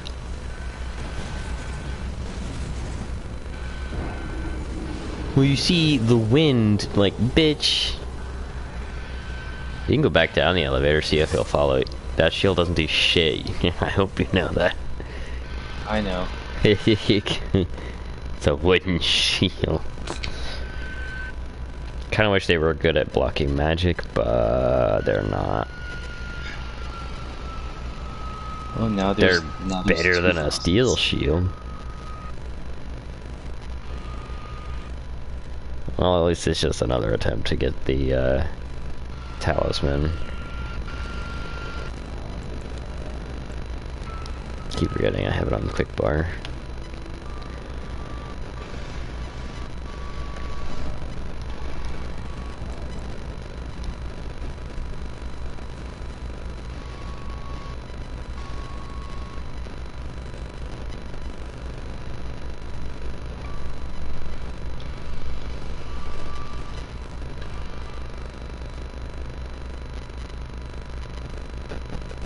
I feel like my feelings from the previous stream are still valid in terms of somebody who's like left in the dark about the plot.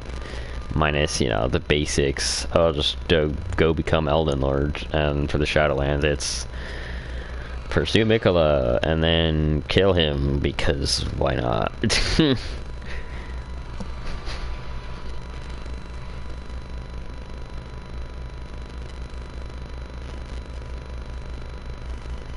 Which, you know, lore videos shed a lot of light upon that kind of stuff.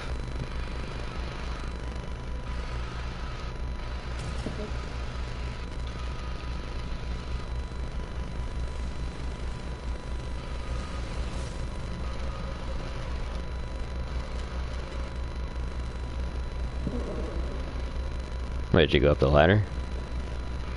Yeah. Ah, okay. I'm already at Chariot. Oh, I didn't even see you. It's probably because you're fucking around.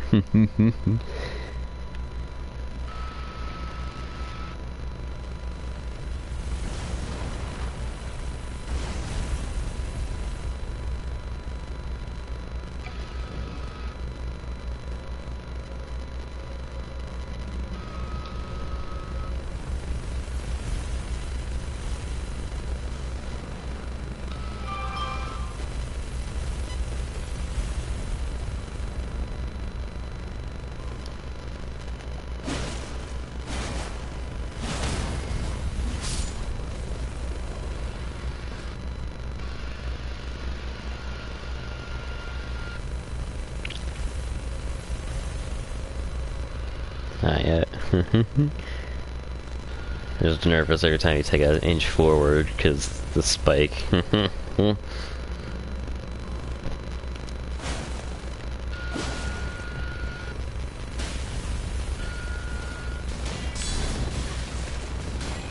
got these guys don't bounce off.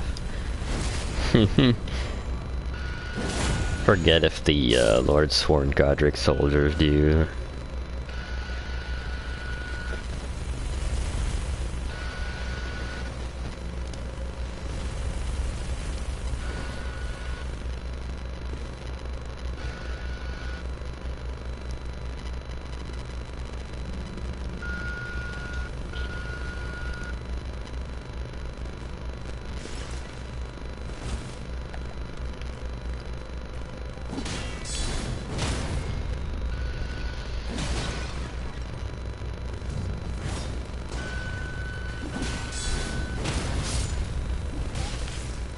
Jesus.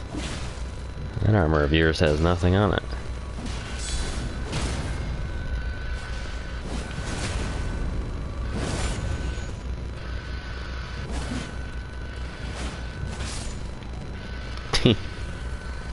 Yeah, don't you just love the amount of iframes they get? Yeah. Yeah, you wanna try to get the, fader? I almost forgot about that. But I want to get the talisman. Hopefully it'll Yeah. make me survive longer. It should. Gives you more health and stamina and whatnot. Allows you to wear heavier armor while staying in medium low. I got the forked hatchet.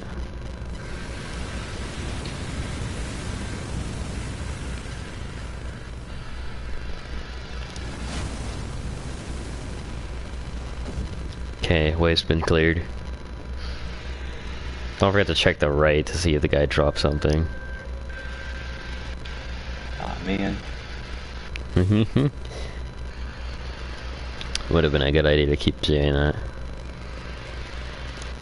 Alright, so when you sprint across, you're going to sprint across, grab it, come back, and then drop when you see these candles here, these 3 final candles. Left or right is okay. You don't have to go left or right. Both ways are safe.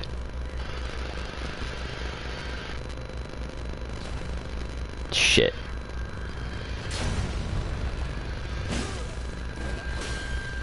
Well, I'm sorry. I forgot he dropped so damn early, and not when you get the talisman.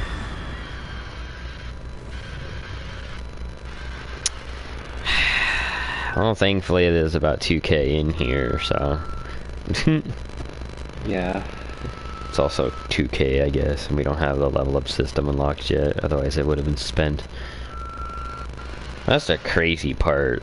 This game allows invaders as early as the base level, because invaders can just not level up and then invade people who can't level up. How cowardly do you have to be to do that?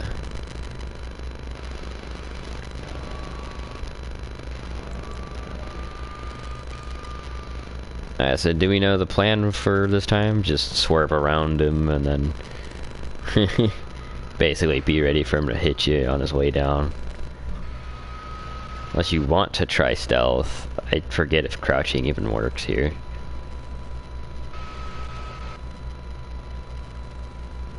Swerve around the You just- Scion. Yeah, run around him. Because you don't have runes to gain back anyway. Yeah. Thanks to a certain game mechanic not letting it stack up as you die. You know, why can't you just add the souls to the list? It's not... Well, you know, I'd keep count, but yeah, it's a new pile, so we're just gonna delete the old one.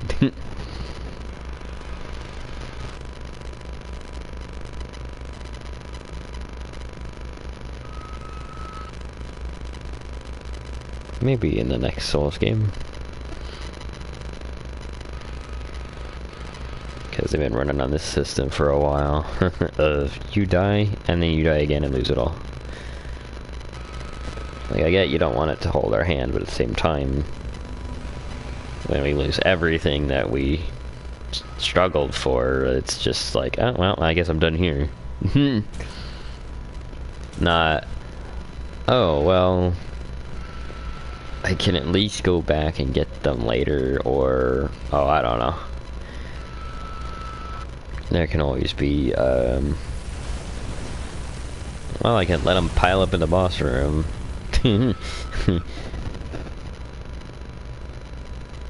Regardless, it's like, if you're good at getting them back, they're just gonna pile up in the boss room anyway, so you might also just let us have it pile up when we die twice.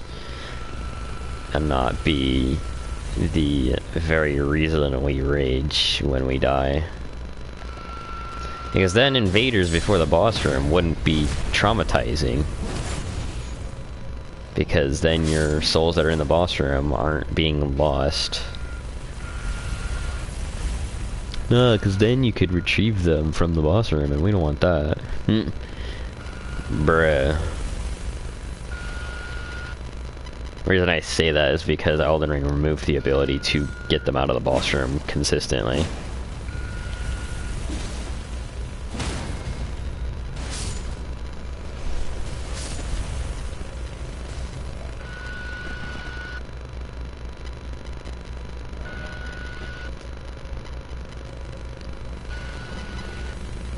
You could snipe it from here, but that takes a lot of skill and practice.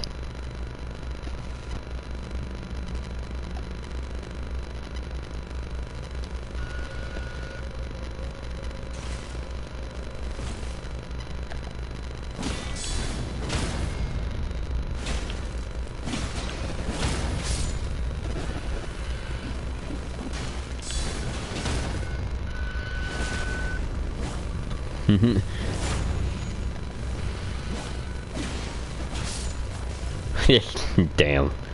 Set him up and shoot him down. I don't forget the thing here.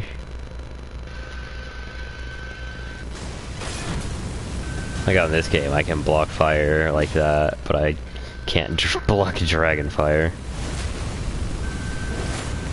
It'd be nice if it were all just one hitbox though. Like the Elden Ring Night Rain dragon boss. And no, I don't mean the flying dragon of the hills. I mean Caligo. Where the entire breath is just one hitbox. Okay, it's done.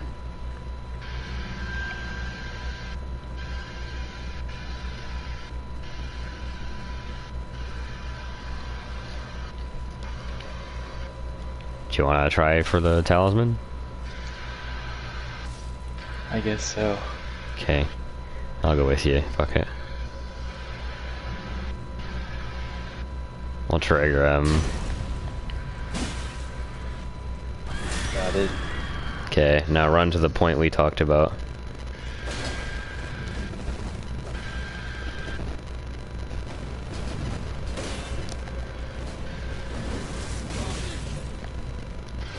I mean, that's one way to get down there.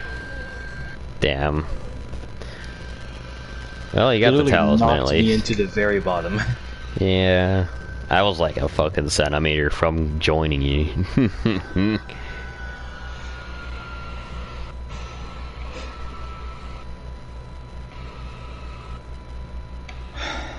Well, we don't have to worry about grabbing the talisman anymore, so there's that.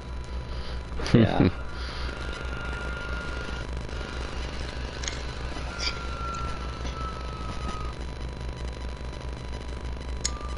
You keep forgetting if Tarnish shares the lore that the Chosen Undead and Ashen One share, where you just die over and over. Yeah, of course, Bearer of the Curse is the same way.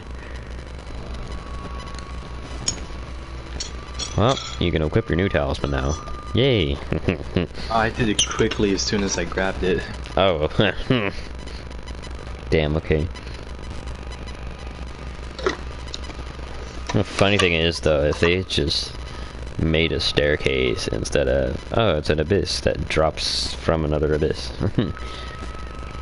Because we wanted to make it a one-shot for everything that's not on the far end from the medallion. Yeah. Like, I don't mind it. At the same time, when the one can just crawl into the bridge and block you, it's just like, oh cool, now I gotta deal with both of these guys if I want to live. Yeah. And I wish my... I don't know why, but I wish my bow had Rain of Arrows. Brought to you by the Radon Festival. Not sponsored, by the way. Well, I mean, like, that's a possibility you can do in the future. Like, we can get Rain of Arrows when we're in Caelid. Or Rain of Arrows brought to you by the Aldrich Foundation. Sponsored by Caelid. Sponsored by the Red Mains. Yeah. I like that one comment. Melania sends Radon a fucking letter. My brother likes you. Yes. Do you like him back? Yes or no?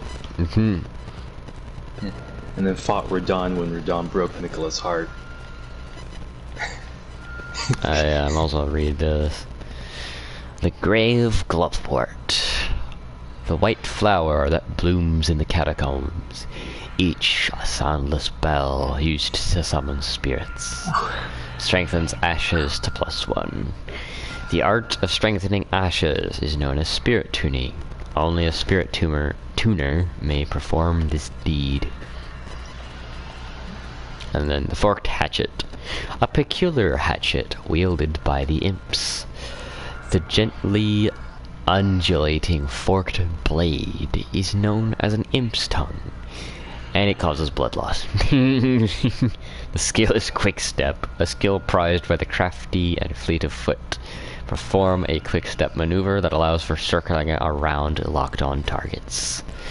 Because they repurposed it for that and not, you know, the dodge, which is what Bloodhound Step's for. About death. Upon dying, you will be revived at the last site of grace that you visited. You will drop any runes in your possession at the site of your death. If you die again before reclaiming those runes, they will be lost forever. The compass at the top of the screen indicates the direction of the lost runes. The boss just eats up your favorite runes like... That's the thing though, it doesn't even get added to their rune drop when you kill them. It's just like, well, guess they're gone forever. It's just the dev just flies in from Gary's Mod no clip, takes the gravity gun, and then no clips out of there. They phase through the wall A posing. With the gravity gun in the hand. About summoning other players. Use a Furl Calling Finger Remedy to reveal summon signs of players from other worlds. Gold signs indicate an ally. Red signs indicate an adversary. The multiplayer session will begin once either type has been summoned. You will take the role as a host of fingers.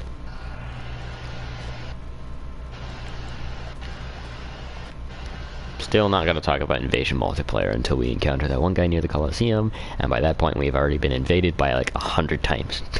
Oh yeah, the one guy at the Colosseum. If that's how you want to pronounce it, I guess. Well, actually, she's correct. Colosseum. Always got those people that are like, well, technically it's correct. Technically, yes, but we have accents, basically. We got accents. For everyone that's not from the United States of America, yeah, we have an accent. Well, I guess even that's incorrect, since there's a lot of people from the United States of America that I would say have an accent, despite the fact that they were born and raised in America. So, they mean when they call it the melting pot, but unfortunately white people can't seem to grasp what a melting pot is. And yes, I'm white saying this. Because I'm one of the few that understands what the fuck these principles of this country were built on and, Carrie? Are you asking to get run over? No. Run me over, Come run me chariot. over, you little shit, while you're slapping your ass, taunting the fucker. Why would that be something Deadpool would do? You can't hit this. Suck me in. Well, if, I was Not like sure a how few we would- feet could've- behind you. a few feet and you still followed me? Yes. Well, shit. At least I died sexy. If dead is sexy, then I'm out.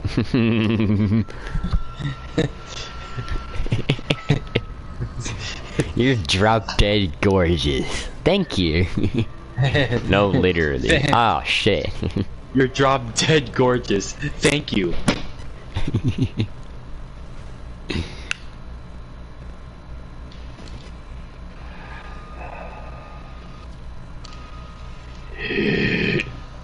Don't worry, once we get this Banished Knight dead, you can get the pots out in the thing, and then the chariot will be Pots of the destroyed Indomitable. forever. You imagine I just get a throwing knife and then like throw it at the pot in like in a direction just to show you where to shoot, and then it actually accidentally shoots the pot down perfectly to detonate over the fucking chariot. I'm doing your job for you. I'd be like, why thank you. Problem is I ran out of throwing knives the moment I realized that spirits can't be fucking poisons, because, you know, somehow I forgot that small little detail.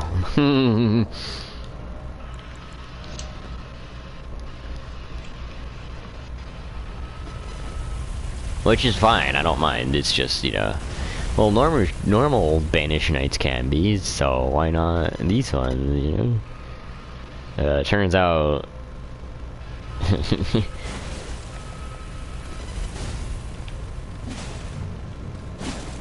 Remember, your window is when it goes down.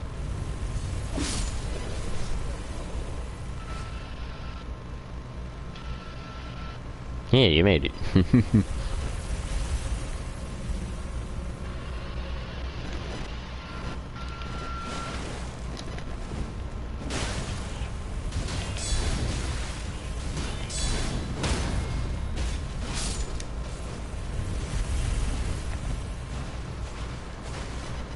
Don't follow him. We'll get him when he, when the chariot goes back out.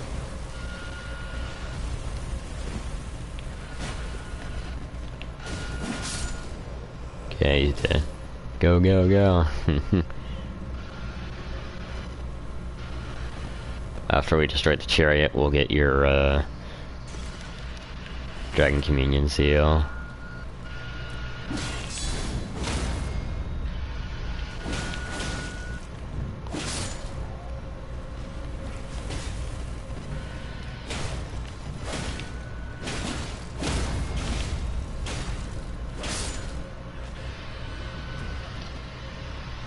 Okay, I'll be back. Or I won't be back, but I'll tell you when it's clear. Fire! I get to the chopper.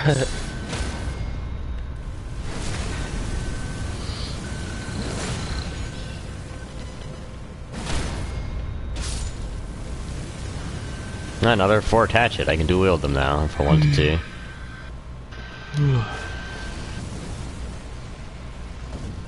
Alright, it's done.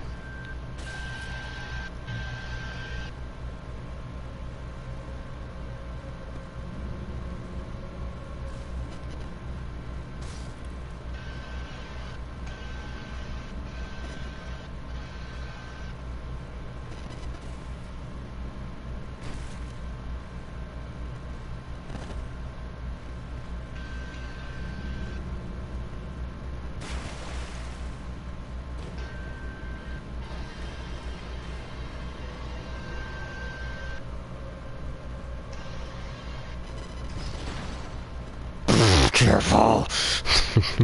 That was my accident. My eyes were closed. Why were your eyes closed near a cliff, Carrie? I was blinking. but Survival very instincts slowly. non-fucking existent. Luck 1000%. I'm that girl from Deadpool that has the best luck. You mean Domino? Yeah. And no, not the pizza kind either. It's not Says it's not. delivery. Pizza. It's not DiGiorno, it's delivery.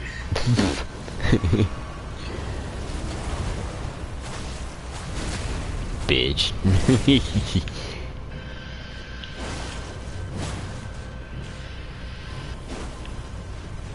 Don't step off the edge now, sir. Don't aim him towards me. God damn. Also, learn to see that he's raising his weapon, meaning he's about to stab you. I pressed circle. My character decided to be sexy I and stay there. still died from that parry because it wanted to count towards the damage.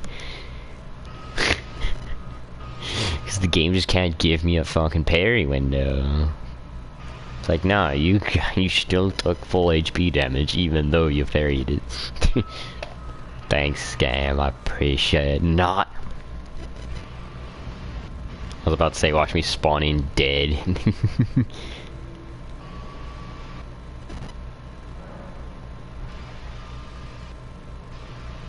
Thankfully, it didn't happen.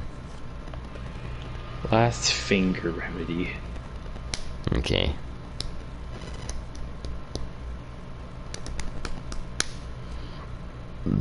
And then I'll get my Urchi's favor with you in my world. See if we can't take down a scion or two.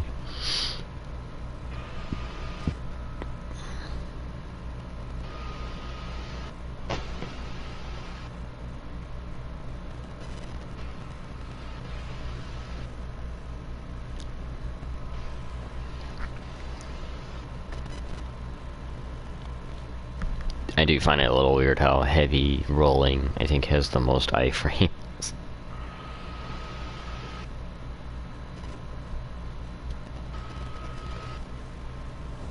Mainly because the startup animation's the longest, I think.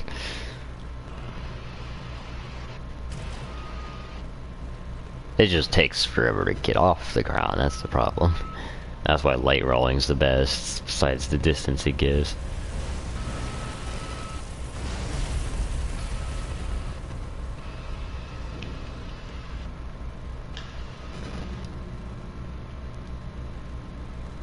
It's coming back up.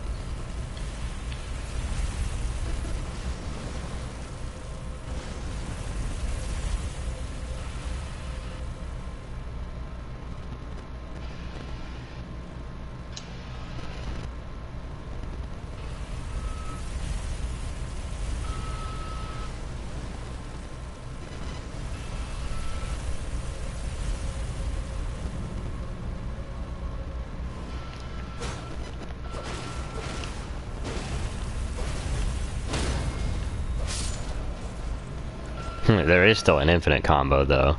R1, R2, R1, R2, R1, R2. That's one they'll never take from us. Consistently.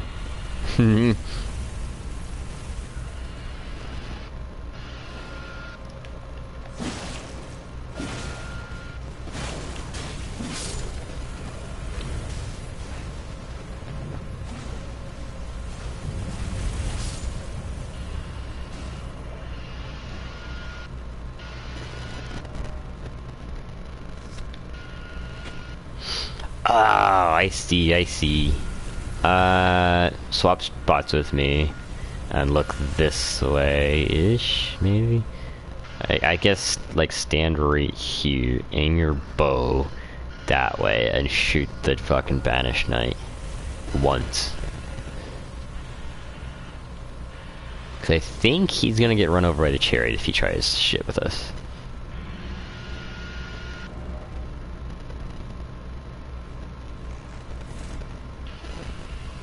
Ooh, big shot too.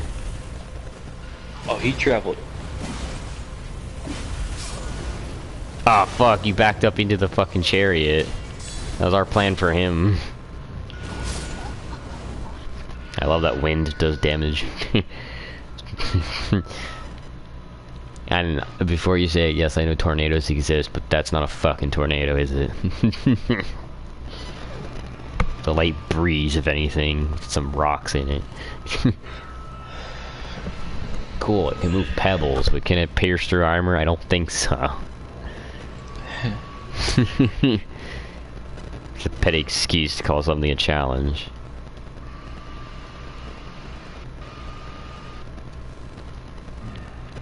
Or to make something challenging, I guess. Because without the wind, the halberd guy is actually balanced.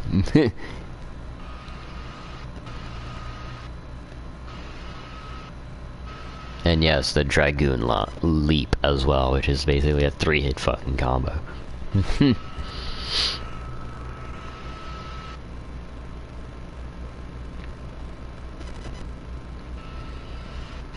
And also the fact that the last hitbox lingers longer than it really should, keeping it from rolling it.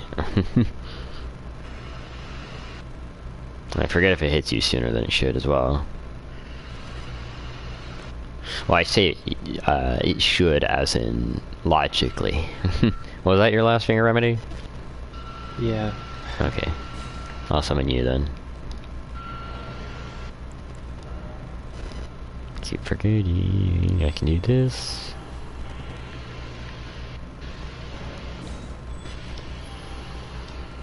Oh no, and your sign's down. Okay, it's down. I know me being dead tired is not helping any of this. Not really.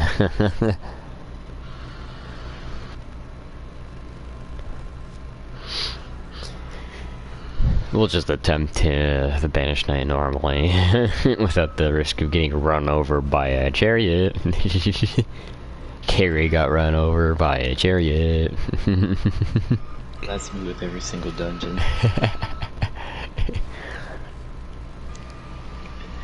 Hey, it takes practice to get used to him. You'll be alright.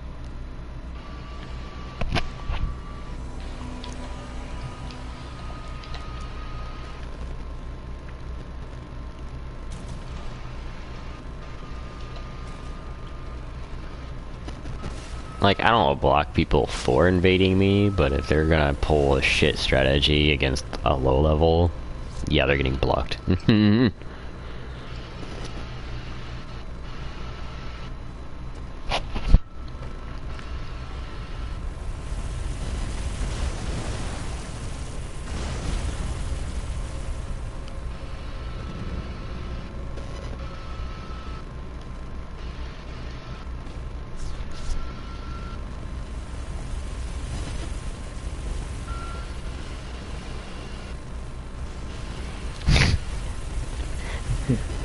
Motherfuckers over here like, copy the master, become the master, surpass the master, type shit.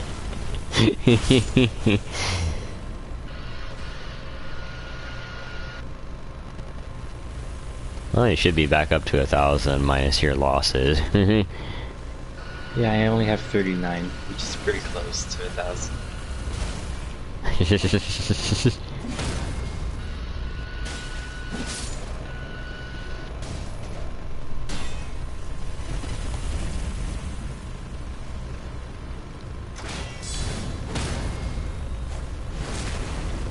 Thank God you made it.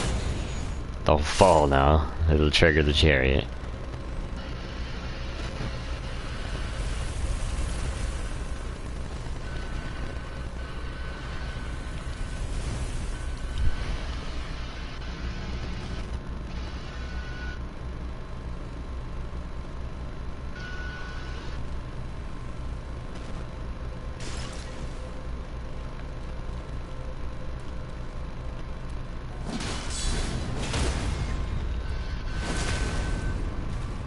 Get the other one.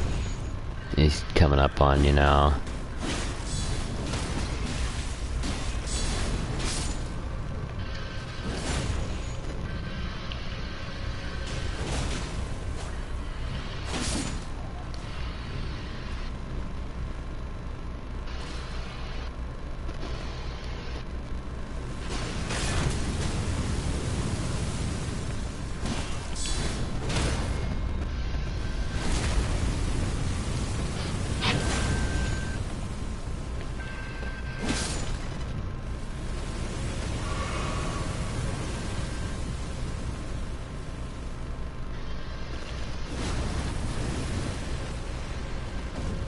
Alright, it's clear.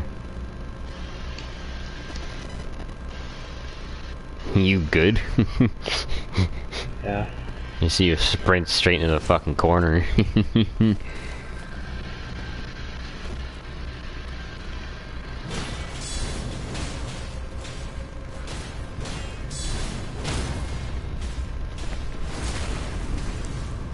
Careful. Nice. Why does everything have the yarn and poke or shove with the pitchfork?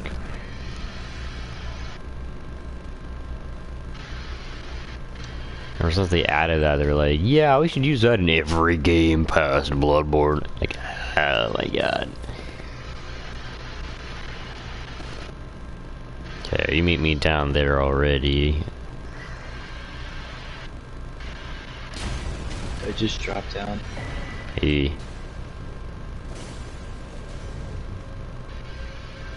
He looked at you, funny enough. Fucking run! Run, don't edge walk, what the fuck you doing? Oh. You're lucky they're dumb as fuck. Or dumb as rocks, I guess. You're lucky they're bricks.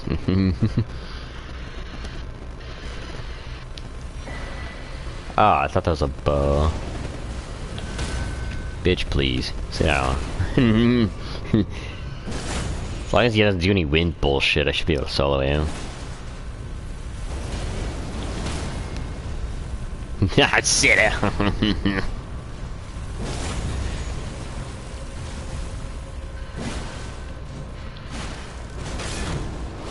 Oh shit. Oh, he turned to you, thank god.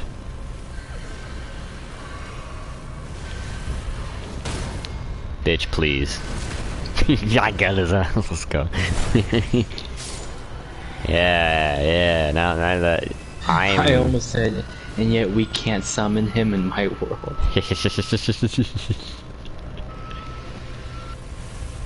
Yeah, I'm definitely tired if I can't get my senses right. Oh, that's right. We get the bow from the goddamn chariots. I technically can't fucking do anything. About to fucking chariot.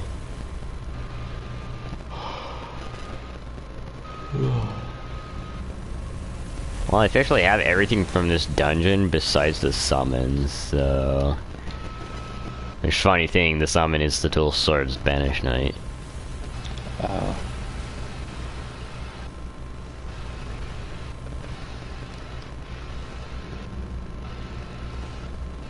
it's actually stupid though.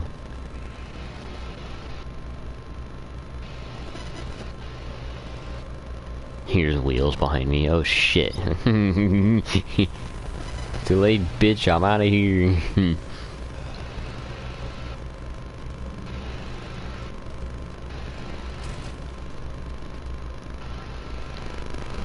I think all the poison stops when we interact with the ladder. Call it an elevator, bro.